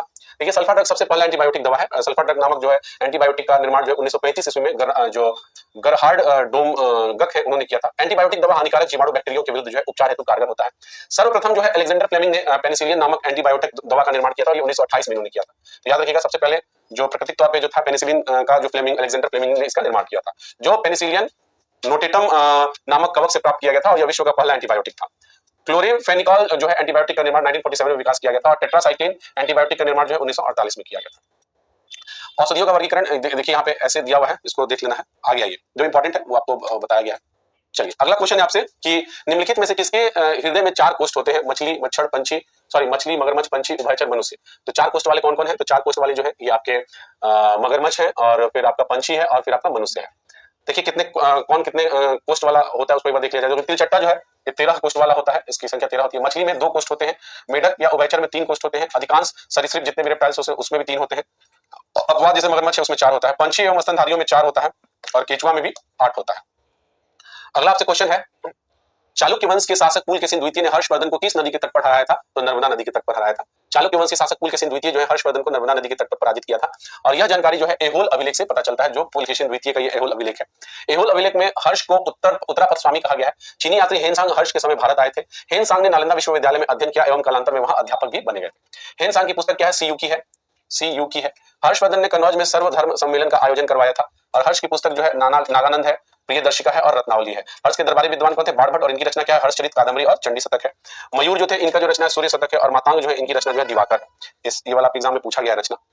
अगला क्वेश्चन है, वह 1333 ईस्वी में भारत आया था, वह प्रकृति प्रेमी था और मोहम्मद बिन तुगलक के राज दरबार में भी काम किया था। उपयुक्त में से ये कथन किससे संबंधित है? तो उपयुक्त में से ये कथन जो है इब्न बतूता से संबंधित होने वाला है। देखिए, इब्न बतूता अफ्रीका के मोरक्को का निवासी था जो 1333 ईस्वी में भारत आया था, और इब्न बतूता लगभग 8 वर्ष तक भारत में रहा था और उसने भारत के अनेक स्थानों की यात्राएं भी की थी। इब्न बतूता जो है प्रकृति प्रेमी था और इसी कारण उसके यात्रा वृतांत जो है किताब उल रहला, तो रहला इब्न बतूता का पुस्तक है, में पशु पक्षी और वनस्पतियों का सुंदर वर्णन मिलता है। इब्न बतूता ने अरबी भाषा में किताब उल रहला नामक यात्रा वृतांत लिखा था जिसमें भारत के विषय के विस्तार में वर्णन है। इब्न बतूता मोहम्मद बिन तुगलक के शासनकाल में भारत आया था और मोहम्मद बिन तुगलक ने इब्न बतूता को दिल्ली का काजी या काजी जो है मतलब न्यायाधीश को बोला जाता है उसको नियुक्त किया था। मार्को पोलो एक वेनिस व्यापारी था जो 13वीं शताब्दी में ही भारत आया था। मार्को पोलो जो है दक्षिण भारत के पांड्या राजा के दरबार में भारत आया था। मार्को पोलो ने अपनी यात्रा वृतांत जो है the travels of Marco Polo में पांड्या राज की समृद्धि और ककातीय वंश की राजकुमारी रुद्रमा देवी जो है उनके काल का वर्णन किया है। आगे बात करते हैं, मार्को पोलो को मध्यकालीन यात्रियों का राजकुमार भी कहा जाता है, तो मध्यकालीन यात्रियों का राजकुमार मार्को पोलो को ही कहा गया। अल बरूनी जो है ये मोहम्मद गजनवी के साथ भारत आते हैं और उनकी सर्वाधिक प्रसिद्ध पुस्तक क्या है? तो तारीख उल हिंद है। मध्यकालीन भारतीय इतिहास में कुल्हा दारन जो है सैयद कहलाते थे। देखिए, भारत पर पहला सफल मुस्लिम आक्रमण जो है मोहम्मद बिन कासिम द्वारा 1711 ईस्वी में हुआ था, और मोहम्मद बिन कासिम ने ही सिंध विजय के समय संधि पर दाहिर का, जब उन्होंने इस पे विजय किया था तो उस समय सिंध पर किसका शासन चल रहा था? दाहिर का शासन चल रहा था। आगे बात करते हैं, ब्यूरो ऑफ इंडियन स्टैंडर्ड्स की 18 जुलाई 2025 के घोषणा अनुसार निम्नलिखित में से किस कैरेट के स्वर्ण आभूषण पर हॉलमार्क अनिवार्य किया गया है? तो आपका जो है 9 कैरेट पर कर दिया गया है। देखिए, 18 जुलाई 2025 को ब्यूरो ऑफ इंडियन स्टैंडर्ड्स ने घोषणा की है कि अब 9 कैरेट के स्वर्ण आभूषणों पर भी हॉलमार्क अनिवार्य हो जाएगा। साथ ही अब तक हॉलमार्क ग्रेडों में शामिल क्या क्या है? तो 24 कैरेट है, 22 कैरेट है, 23, 20, 18, 14 और 9 कैरेट हो गया। चलिए, विश्व बैंक की निर्धनता एवं इक्विटी रिपोर्ट 2025 के अनुसार विश्व की चौथी सर्वाधिक समानता वाला देश जो है भारत है, जबकि स्लोवाक गणराज्य सर्वाधिक आर्थिक समानता वाला देश है। मई 2025 में नीति आयोग के शासी परिषद की 10वीं बैठक जो है प्रधानमंत्री नरेंद्र मोदी की अध्यक्षता में संपन्न हुई थी, जिसका थीम जो था विकसित भारत के लिए विकसित राज्य 2047 थी। याद रखिएगा, नीति आयोग की शासी परिषद की 10वीं बैठक की अध्यक्षता जो है प्रधानमंत्री मोदी की अध्यक्षता में की थी, जिसका थीम विकसित भारत के लिए विकसित राज्य 2047 था। आगे बात करते हैं, 15 जुलाई 2025 को एक्सियोम 4 मिशन के तहत ग्रुप कैप्टन जो शुभांशु शुक्ला है वो अंतरराष्ट्रीय अंतरिक्ष स्टेशन पर 18 दिन बिताने के बाद पृथ्वी पर लौट आए थे। ये भारत का पहला डिजिटल घुमंतु गांव जो है याकटेन जो है ये सिक्किम में है। कहां पे है? याकटेन। तो भारत का पहला जो डिजिटल घुमंतु गांव याकटेन है जो सिक्किम में है। 21 जुलाई 2025 को भारत के पूर्व उपराष्ट्रपति जगदीप धनखड़ ने अनुच्छेद 67A के तहत स्वास्थ्य कारणों का हवाला देते हुए अपने पद से इस्तीफा दे दिया था। तो किस अनुच्छेद के माध्यम से? तो स्वच्छता का कारण बताने के लिए अनुच्छेद 67A का उन्होंने कारण बताया था। मेरी पंचायत नामक भारतीय ऐप के डिजिटल गवर्नेंस के लिए स्विट्जरलैंड में जो है WSIS चैंपियन अवार्ड 2025 जीता है। प्रधानमंत्री मोदी ने प्राचीन पांडुलिपियों को डिजिटल बनाने के लिए ज्ञान भारतम मिशन का शुभारंभ किया है। ये आपके एग्जाम में बहुत बार एक दो बार आया भी है, इसको आ भी सकता है। प्रधानमंत्री नरेंद्र मोदी ने प्राचीन पांडुलिपियों को डिजिटल बनाने के लिए कौन से मिशन की शुरुआत की है? तो ज्ञान भारतम मिशन की शुरुआत की है। संयुक्त राष्ट्र जनसंख्या पुरस्कार वर्षा देशपांडे को प्रदान किया गया है इस बार। ठीक है। प्रसिद्ध धार्मिक त्योहार जो है बेहदीन खलम जो है मेघालय में मनाया गया है, और ऑस्ट्रेलिया के नेतृत्व में आयोजित विश्व के सबसे बड़े बहुराष्ट्रीय सैन्य अभ्यास जो है तालिसमन सेबर जो है 2025 में भारत पहली बार भाग लिया है। तो रट लीजिएगा, जहां पे पहली बार होता है वो ऐसे भी आपके एग्जाम के लिए इंपॉर्टेंट हो जाता है। तो ऑस्ट्रेलिया के नेतृत्व में आयोजित विश्व के सबसे बड़े बहुराष्ट्रीय सैन्य अभ्यास जो है तालिसमन सेबर जो है 2025 में भारत पहली बार भाग लिया है। अगला क्वेश्चन है आपसे, हाल ही में केंद्रीय मंत्रिमंडल ने भारत में 3.5 करोड़ से ज्यादा नए रोजगार सृजन करने के लिए कितनी राशि का रोजगार लिंक्ड प्रोत्साहन योजना की मंजूरी दी है? तो ये 1 लाख करोड़ रुपए की योजना है। केंद्रीय मंत्रिमंडल ने 1 लाख करोड़ रुपए राशि का रोजगार लिंक्ड प्रोत्साहन योजना को मंजूरी दिया है। आगे बात करते हैं, इजराइल ने स्पेस एक्स के फाल्कन 9 रॉकेट की मदद से संचार उपग्रह जो ड्रोर 1 है उसको प्रक्षेपित किया है। महाराष्ट्र सरकार ने गणेश उत्सव को राज्य उत्सव घोषित कर दिया है। याद रखिएगा, गणेश उत्सव अब राज्य उत्सव हो गया महाराष्ट्र में। 2025 का पेन प्रिंटर पुरस्कार जो है लीला अबुलेला को मिला है। याद रखिएगा, आईसीसी ने अपना नया सीईओ क्या है? संजोग गुप्ता को नियुक्त किया है। यूरोपीय संघ के बुल्गारिया देश को 1 जनवरी 2026 से यूरो को अपनी आधिकारिक मुद्रा अपनाने की मंजूरी दे दी है। तो किसने अपने यूरो को अपनाने की अपनी आधिकारिक मुद्रा के तौर पे एक्सेप्ट कर लिया है? तो बुल्गारिया ने कर लिया है। भारतीय नौसेना में लड़ाकू विमान उड़ाने वाली पहली महिला लड़ाकू पायलट कौन बन गई है? आस्था पुनिया बन गई है। क्रिकेटर शिखर धवन ने अपनी आत्मकथा the one cricket my life and more का विमोचन किया है। आईआईटी गुवाहाटी की छात्रा सुकन्या जो सोनोवाल को राष्ट्रमंडल युवा शांति राजदूत के रूप में चुना गया। तो आईआईटी गुवाहाटी की छात्रा सुकन्या सोनोवाल है, इनको राष्ट्रमंडल युवा जो है शांति राजदूत के रूप में चुना गया है। आगे बात करते हैं, इस्पात कंपनी सेल ने दुबई में अपना पहला विदेशी कार्यालय खोला। यह भी आपके एग्जाम में पूछा गया है। बात करते हैं, विश्व ऊर्जा रिपोर्ट 2025 के अनुसार भारत चीन को पछाड़कर दुनिया का चौथा सबसे बड़ा जैव ईंधन उपयोगकर्ता देश बन गया है। हैदराबाद स्थित अनंत टेक्नोलॉजी कंपनी को भारत की पहली स्वदेशी सैटेलाइट इंटरनेट सेवा शुरू करने की मंजूरी दी गई है। तो भारत की पहली जो है स्वदेशी सैटेलाइट इंटरनेट सेवा शुरू करने का किसको मिला है? तो हैदराबाद स्थित अनंत टेक्नोलॉजी कंपनी को मिला है। 18 जुलाई 2025 को बिहार के पूर्वी चंपारण जिला के मोतिहारी में 7200 करोड़ रुपए की रेल, सड़क, मत्स्य और सूचना प्रौद्योगिकी से जुड़ी परियोजनाओं का शिलान्यास प्रधानमंत्री नरेंद्र मोदी जी द्वारा किया गया है। आगे बात करते हैं, बिहार जो है देश में पहली बार मोबाइल आधारित ई वोटिंग जो है, जो कि बिहार के नगरपालिका चुनाव तथा उपचुनाव में लागू किया है, और इसके पहले वोटर बने मुन्ना कुमार, और मतलब इसके पहले वोटर कौन बने थे? मुन्ना कुमार, और पहली जो महिला में कौन वोटर बनी थी? तो उनका नाम विभा कुमारी है। तो मुन्ना और विभा दो है। अगला है आपके मैथ्स का क्वेश्चन है। चलिए अगला क्वेश्चन है ये, निम्नलिखित में से बंगाल के किस नवाब के द्वारा मुंगेर में बंदूक एवं तोपों को बनाने की कारखाना स्थापित की गई थी? तो मीर कासिम के द्वारा किया गया था। कई ऑप्शन है, मीर कासिम भी है।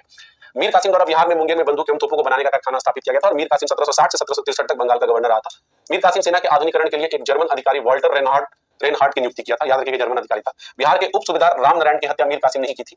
याद रखिएगा, उप सूबेदार जो रामनारायण थे उनकी हत्या मीर कासिम नहीं की थी। मीर कासिम जो है अपनी राजधानी को मुर्शिदाबाद से मुंगेर स्थानांतरित कर दिया था, क्योंकि वो मुर्शिदाबाद के षड्यंत्रात्मक वातावरण से दूर रहना चाहता था। मीर कासिम 1763 में पटना के नरसंहार में पटना व्यापारिक कोठी के प्रमुख एलिस को पराजित किया था और अंग्रेजी अधिकारियों को बंदी बना लिया था। मीर कासिम के बाद मीर जाफर बंगाल का नवाब बना था। अगला क्वेश्चन है आपसे कि निम्नलिखित में से पुष्पित पादप का कौन सा भाग द्विगुणित नहीं है? तो अंडा जो होता है वही नहीं होता है। पुष्पित पादप का अंडा जो होता है भाग द्विगुणित नहीं होता है। पुष्पित पादप के अगुणित अंग क्या क्या है? तो मेल गैमेट है, परागकण है, अंडा है। पुष्पित पादप के द्विगुणित अंग क्या क्या है? तो आवरी है, एंथर है और जायगोट है। चलिए आगे बात करते हैं, अमीबा और प्रोटोजोआ निम्नलिखित में से किस जगत के अंतर्गत आते हैं? प्रोटिस्टा, मोनेरा, प्लांटिया, इनमें से कोई नहीं, तो प्रोटिस्टा जगत में आते हैं। अमीबा और प्रोटोजोआ जो है ये प्रोटिस्टा जगत के अंतर्गत आते हैं, और एक कोशिकीय शैवाल, डायटम और प्रोटोजोआ इत्यादि प्रोटिस्टा जगत के जीवों के उदाहरण हैं। अमीबा हो गया, पैरामीशियम हो गया, यूग्लिना हो गया इत्यादि, ये प्रोटिस्टा जगत के अंतर्गत आने वाले प्रोटोजोआ वर्ग के जीव हैं। प्रोटिस्टा जगत में जो एक कोशिकीय यूकैरियोटिक जीव है वो आते हैं, और इस वर्ग के कुछ जीवों में गमन करने के लिए सीलिया, फ्लैजिला नामक संरचनाएं पाई जाती हैं, जो स्वपोषी और विषमपोषी दोनों ही हो सकते हैं। चलिए कुछ महत्वपूर्ण उपयोगी तथ्य को देख लेते हैं। वर्गीकरण जीवों की विविधता को स्पष्ट करने में सहायक होता है, और जीवों को 5 जगत में वर्गीकृत करने के लिए निम्नलिखित विशेषताओं को ध्यान में रखा जाता है। कोशिका संरचना हो गया, जीव का शरीर एक कोशिकीय अथवा बहुकोशिकीय होता है। कोशिका भित्ति की उपस्थिति तथा स्वपोषी की क्षमता।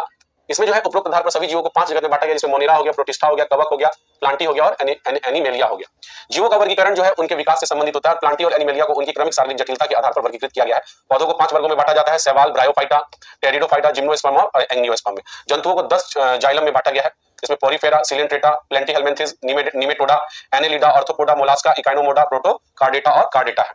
द्विपद मतलब नाम पद्धति जीव की सही पहचान में सहायता करती है। द्विपद जो है नाम पद्धति में पहला नाम जीन्स और दूसरा नाम स्पीसीज का होता है। ये वाला एग्जाम में बहुत बार दोनों बात पूछ दिया कि द्विपद में कौन किसको, मतलब कौन सा भाग क्या निर्धारित करता है। तो पहला नाम जो है जीन्स और दूसरा नाम जो है स्पीसीज का होता है। आगे बात करते हैं, जीएसटी परिषद की अध्यक्षता कौन करता है? तो केंद्रीय वित्त मंत्री जो होते हैं वो करते हैं। देखिए, केंद्रीय वित्त मंत्री जीएसटी परिषद की बैठक की अध्यक्षता करता है। जीएसटी परिषद में केंद्र सरकार के 2 प्रतिनिधि होते हैं। अध्यक्ष जो होता है केंद्रीय वित्त मंत्री होता है, और जो सदस्य होता है केंद्रीय वित्त राज्य मंत्री होता है। सदस्य की अगर बात करें तो सभी 28 राज्य और 3 संघ राज्य क्षेत्र के जो वित्त मंत्री हैं वो इसके सदस्य होते हैं। सांसद राज्य सरकार द्वारा निर्वाचित कोई अन्य मंत्री हो सकता है। इस प्रकार जीएसटी परिषद में केंद्र और राज्यों के कुल मिलाकर 33 सदस्य होते हैं। उपाध्यक्ष जो होता है इसका राज्य सरकार के मंत्रियों के बीच से निर्वाचित होता है, और गणपूर्ति जो होती है इसमें कुल सदस्य संख्या का 50% होता है। जीएसटी परिषद का प्रत्येक निर्णय जो होता है उपस्थित एवं मतदान के 75% भारित बहुमत होने के बाद ही लिया जाता है। भारित बहुमत में अगर हम बात करते हैं, केंद्र सरकार का मान जो होता है 1/3 होता है, और मान लिया सभी राज्यों का जो होता है 2/3 मान लिया जाता है। इस प्रकार जो आपका 3/4 हो जाता है। ठीक है, बहुमत। जीएसटी जो है केलकर समिति की सिफारिश पर लाया गया था 2002 में, और 101वां संविधान संशोधन अधिनियम से जीएसटी का प्रावधान संवैधानिक कर दिया गया था।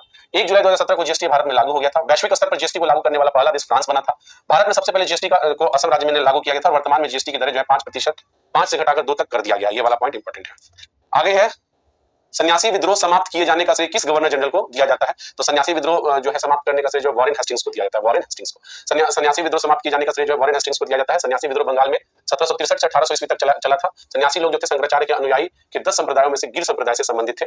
सन्यासी विद्रोह का नेतृत्व जो भवानी पाठक और देवी चौधरानी ने किया था, और इस आंदोलन का प्रमुख कारण सन्यासी लोगों पर तीर्थ यात्रा कर लगाए जाने तथा इसके अलावा अत्यधिक शोषण, अकालों की निरंतरता, आर्थिक मंदी और राजनीतिक अशांति था। 1770 ईस्वी के अकाल के बाद यह विद्रोह तीव्र रूप से धारण किया गया था। 1773 तक समानांतर सरकार का गठन कर लिया गया था। बंकिम चंद्र चटर्जी ने अपनी पुस्तक आनंद मठ में सन्यासी विद्रोह मतलब ये जो आनंद मठ है सन्यासी विद्रोह पर आधारित है। सन्यासी विद्रोह का प्रभाव जो क्षेत्र है ढाका था, रंगपुर था और मैमनपुर था। देवी चौधरानी नामक उपन्यास में भी सन्यासी विद्रोह का वर्णन मिलता है।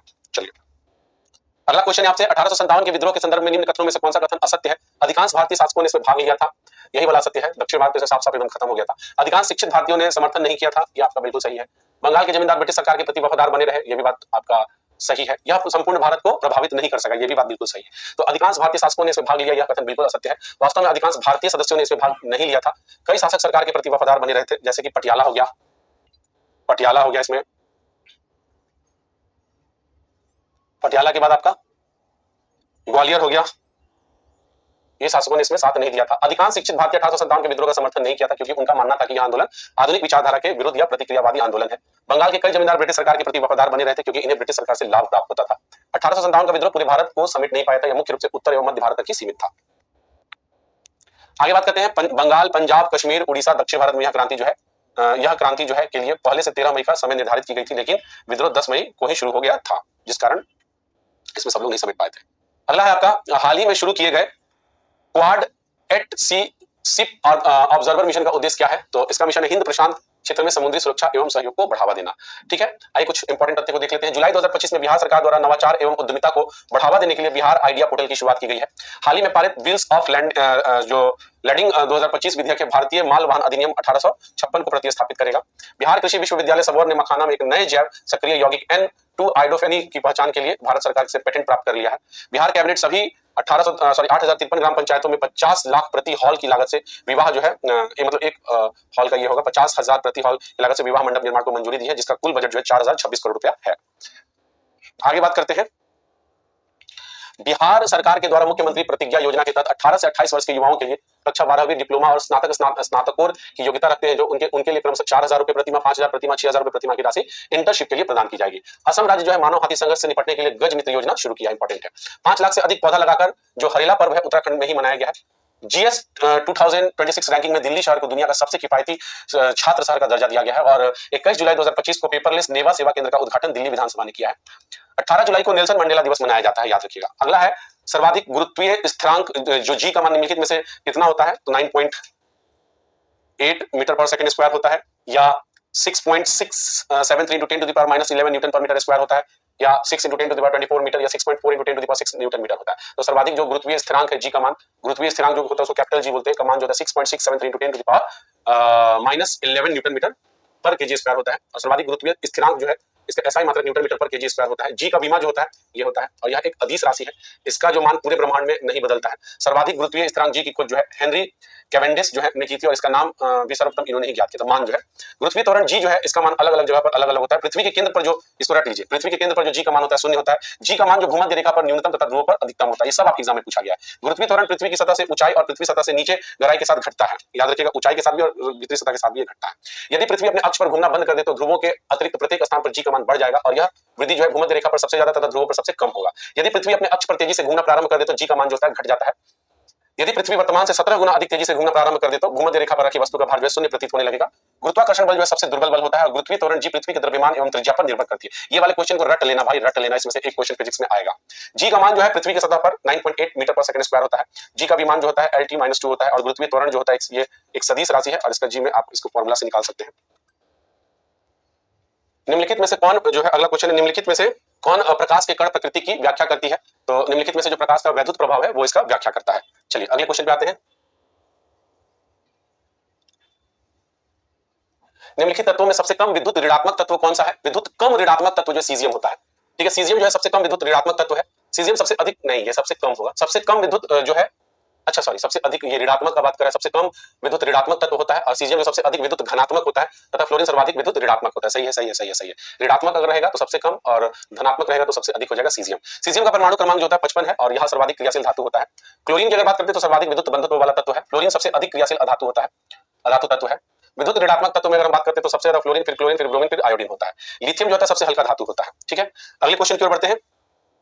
निम्नलिखित में से किसने मद्रास महाजन सभा की स्थापना की थी? तो मद्रास महाजन सभा की स्थापना पी आनंद चार्लू बिल्कुल किए थे, जी सुब्रमण्यम अय्यर इन्होंने भी किया था, वी राघवाचार्य इन्होंने भी किया था। देखिए तीनों ने ही किया था, उपयुक्त सभी हो जाएगा।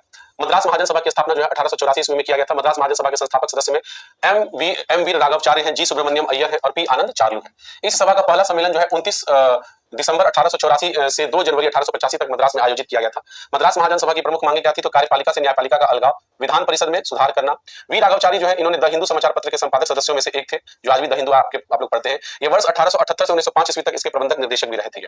पी आनंद चार्लू जो है नरम दल के राजनीतिज्ञ थे और इन्होंने 1895 में केंद्रीय असेंबली का सदस्य इनको बनाया गया था तथा ब्रिटिश सरकार द्वारा राय बहादुर की उपाधि पी आनंद चार्लू को दी गई थी। मद्रास नेटिव एसोसिएशन की स्थापना जो है 1852 में जो है मद्रास के गुजलू लक्ष्मी नरसू चेट्टी ने की थी। ठीक है, अगला क्वेश्चन है, भारत में सर्वप्रथम लोकायुक्त की नियुक्ति किस राज्य में हुई थी? तो सर्वप्रथम लोकायुक्त की नियुक्ति जो है महाराष्ट्र में हुई थी। सर्वप्रथम लोकायुक्त की नियुक्ति 1971 में महाराष्ट्र में हुई थी। लोकायुक्त को लोकपाल तथा लोकायुक्त अधिनियम 2013 के तहत कानूनी मान्यता मिला था। वर्ष 2013 तक 21 राज्यों तथा एक संघ शासित क्षेत्र दिल्ली ने अपने यहाँ लोकायुक्त संस्था की स्थापना की थी। कुछ राज्यों ने केवल लोकायुक्त तथा कुछ ने लोकायुक्त के साथ उप लोकायुक्त पद का भी गठन किया था।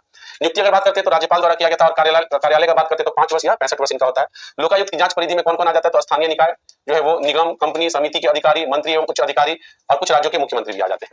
जांच क्षेत्र की बात करते हैं तो कार्य भ्रष्टाचार हो गया, आरोप शिकायत आदि होता है। लोकायुक्त जांच के लिए राज्य की जांच एजेंसियां भी सहायता ये ले सकते हैं। लोकायुक्त की सिफारिश केवल जो है एक सलाहकारी होती है और वे राज्य सरकार के लिए बाध्यकारी नहीं है। ये अपनी समेकित वार्षिक विवरण राज्यपाल को सौंपते हैं। लोकपाल जो है ये भारत के प्रथम प्रशासनिक सुधार आयोग 1966 से 70 की सिफारिश पर नागरिकों की समस्याओं के समाधान हेतु लोकपाल एवं लोकायुक्त का गठन किया गया था। लोकपाल एवं लोकायुक्त अधिनियम जो 2013 है, इसमें केंद्र में लोकपाल का गठन होगा, जिसमें एक अध्यक्ष 8 सदस्य होंगे और जिसमें 50% सदस्य जो है न्यायिक सेवा के होंगे। ये इसमें अनिवार्यता कर दी गई थी। अगला क्वेश्चन है सूची 1 को सूची 2 से मिलाइए। चितवन घाटी, पंजशीर, सेक्रेड और बालिम। तो इसके आइए मिलाते हैं इसके उसको। तो देखिए चितवन घाटी जो है नेपाल में स्थित है, पंजशीर जो है ये अफगानिस्तान में है, सेक्रेड जो है ये पेरू में है, सेक्रेड जो है ये पेरू में है और बालिम जो है ये पप्पू न्यू गिनिया में, पप्पू न्यू गिनिया में है। ठीक है, चलिए घाटी जो होता है भूतल का एक लंबा और निचला क्षेत्र होता है जो आमतौर पर दो पहाड़ियों या पर्वतों के बीच की स्थिति होती है। यह जो है भू आकृति गुरुत्वाकर्षण नदियों के बहते पानी या बर्फ के कारण होने वाले क्षरण से बनती है। घाटी कई प्रकार के होते हैं, वी आकार की घाटी, यू आकार की घाटी और गॉर्ज या भ्रंश घाटी। वी आकार की घाटी में इसका निर्माण नदियों द्वारा अपनी युवा अवस्था में पर्वतीय क्षेत्रों में लंबवत अपरदन के माध्यम से करती है और इस प्रक्रिया में दीवारों का ढाल जो है तीव्र तथा उत्तल होता है। गॉर्ज का निर्माण जो है नदी द्वारा तीव्र गति से कटाव के कारण होता है। सामान्यतः अधिक गहरी एवं सक्रिय वी आकार की घाटी को गॉर्ज कहा जाता है। उदाहरण के तौर पर देख लीजिए, सिंधु नदी द्वारा निर्मित सिंधु गॉर्ज हो गया, सतलज नदी द्वारा निर्मित सिपकिला गॉर्ज हो गया, ब्रह्मपुत्र नदी द्वारा निर्मित दिहांग गॉर्ज हो गया और नर्मदा नदी द्वारा निर्मित भेड़ाघाट गॉर्ज हो गया। सिंधु गॉर्ज को हम लोग जो है कि बूंजी गॉर्ज भी बोलते हैं, बूंजी गॉर्ज भी बोलते हैं। ठीक है, जो सबसे गहरा गॉर्ज है सिंधु नदी का। आइए देख लीजिए, यहाँ पे कुछ घाटियां हैं, उनके नाम को देख लीजिए। शिकारा घाटी ये ऑस्ट्रेलिया में है, ब्लैकवुड घाटी पश्चिमी ऑस्ट्रेलिया में है, बालिम घाटी पप्पू न्यू गिनी में है, बटरफ्लाई घाटी हांगकांग में है, हैप्पी घाटी हांगकांग में है, चितवन घाटी नेपाल में है, ग्रैंड घाटी संयुक्त राज्य अमेरिका में है, किंग घाटी संयुक्त राज्य अमेरिका में है, स्वाद घाटी उत्तर पश्चिम पाकिस्तान में है, राजाओं की घाटी मिस्र में है, कंगारू घाटी न्यू साउथ वेल्स में है, ट्रैवियट घाटी कोलोराडो में है, मृत घाटी कैलिफोर्निया में है, पूंजा घाटी गिलगित में है और नुब्रा घाटी लद्दाख में है। चलिए अगले क्वेश्चन पे आते हैं। भारत ने अपने पहले हाइड्रोजन चालित रेल कोच का सफल परीक्षण कहां किया है? तो भारत ने जो है अपने पहले सफल हाइड्रोजन चालित उसका परीक्षण जो है ये भारत के पहले हाइड्रोजन चालित रेल कोच का जो सफल परीक्षण है इंटीग्रल कोच फैक्ट्री चेन्नई में किया गया है। कहां पे किया गया? चेन्नई में किया गया है। आइए कुछ उपयोगी तथ्यों को देख लेते हैं। मैंगलोर के रेमोना इवेट परेरा ने प्राचीन भारतीय शास्त्रीय नृत्य भरतनाट्यम में लगातार 170 घंटे तक प्रदर्शन करके golden book of world record में अपना नाम दर्ज कर लिया है। डीआरडीओ ने आंध्र प्रदेश के कुर्नूल में पहली बार ड्रोन से प्रशिक्षित की जाने वाली यूएलपीजीएम V3 मिसाइल का सफल परीक्षण किया है। फिनो पेमेंट्स बैंक ने पश्चिम बंगाल में यूपीआई को बढ़ावा देने के लिए गति जो है बचत खाता लॉन्च किया है। नासा ने अंतरिक्ष तूफानों के विरुद्ध पृथ्वी की चुंबकीय सुरक्षा का अध्ययन करने के लिए ट्रेटर्स जो है नाम से एक मिशन का लॉन्च किया है। पेलीग्रास मैजिक स्किल अवार्ड जीतने वाली पहली महिला दीपिका सेहरावत बन गई है जो महिला हॉकी की है। हाल ही में भारत ने उड़ीसा के चांदीपुर स्थित एकीकृत परीक्षण से परमाणु आयुध ले जाने में सक्षम पृथ्वी 2 तथा अग्निवन मिसाइल का सफल परीक्षण किया है। देश की पहली खनन पर्यटन पहल की शुरुआत जो है झारखंड राज्य में की गई है। फीडे विश्व कप 2025 की मेजबानी कौन कर रहा है? तो भारत करेगा और भारत तटरक्षक बल ने जो है गोवा शिपयार्ड्स लिमिटेड में समुद्र प्रचंड नामक स्वदेशी प्रदूषण नियंत्रण पोत का जलावतरण किया है। तो याद रखिएगा ये इंपॉर्टेंट है क्योंकि ये प्रदूषण से संबंधित है। आगे बात करते हैं। दुग्ध उत्पादन में भारत विश्व का 24.76% हिस्सेदारी के साथ पहला स्थान पर है। 10 जुलाई 2025 की स्थिति के अनुसार ई राष्ट्रीय कृषि बाजार में 238 कृषि जिनसों को कारोबार मिला गया है। अगला क्वेश्चन है 70वें राष्ट्रीय फिल्म पुरस्कार के संबंध में निम्न कथनों पर विचार कीजिए। 70वें राष्ट्रीय फिल्म पुरस्कार में सर्वश्रेष्ठ हिंदी फिल्म का पुरस्कार जो है गुलमोहर को दिया गया है। सर्वश्रेष्ठ अभिनेता का पुरस्कार ऋषभ शेट्टी तथा सर्वश्रेष्ठ अभिनेत्री का जो पुरस्कार है निया मेनन को दिया गया। दोनों ही सही है आपका। आइए यहाँ पे देख लेते हैं। देखिए सर्वश्रेष्ठ फीचर फिल्म किसको दिया गया? तो मलयालम फिल्म आट्टम है। सर्वश्रेष्ठ हिंदी फिल्म गुलमोहर है। सर्वश्रेष्ठ अभिनेता ऋषभ शेट्टी है। सर्वश्रेष्ठ अभिनेत्री नित्या मेनन और मानसी पारेख है और सर्वश्रेष्ठ निर्देशक सूरज आर बड़जात्या है। तो ये आपका खत्म हो गया।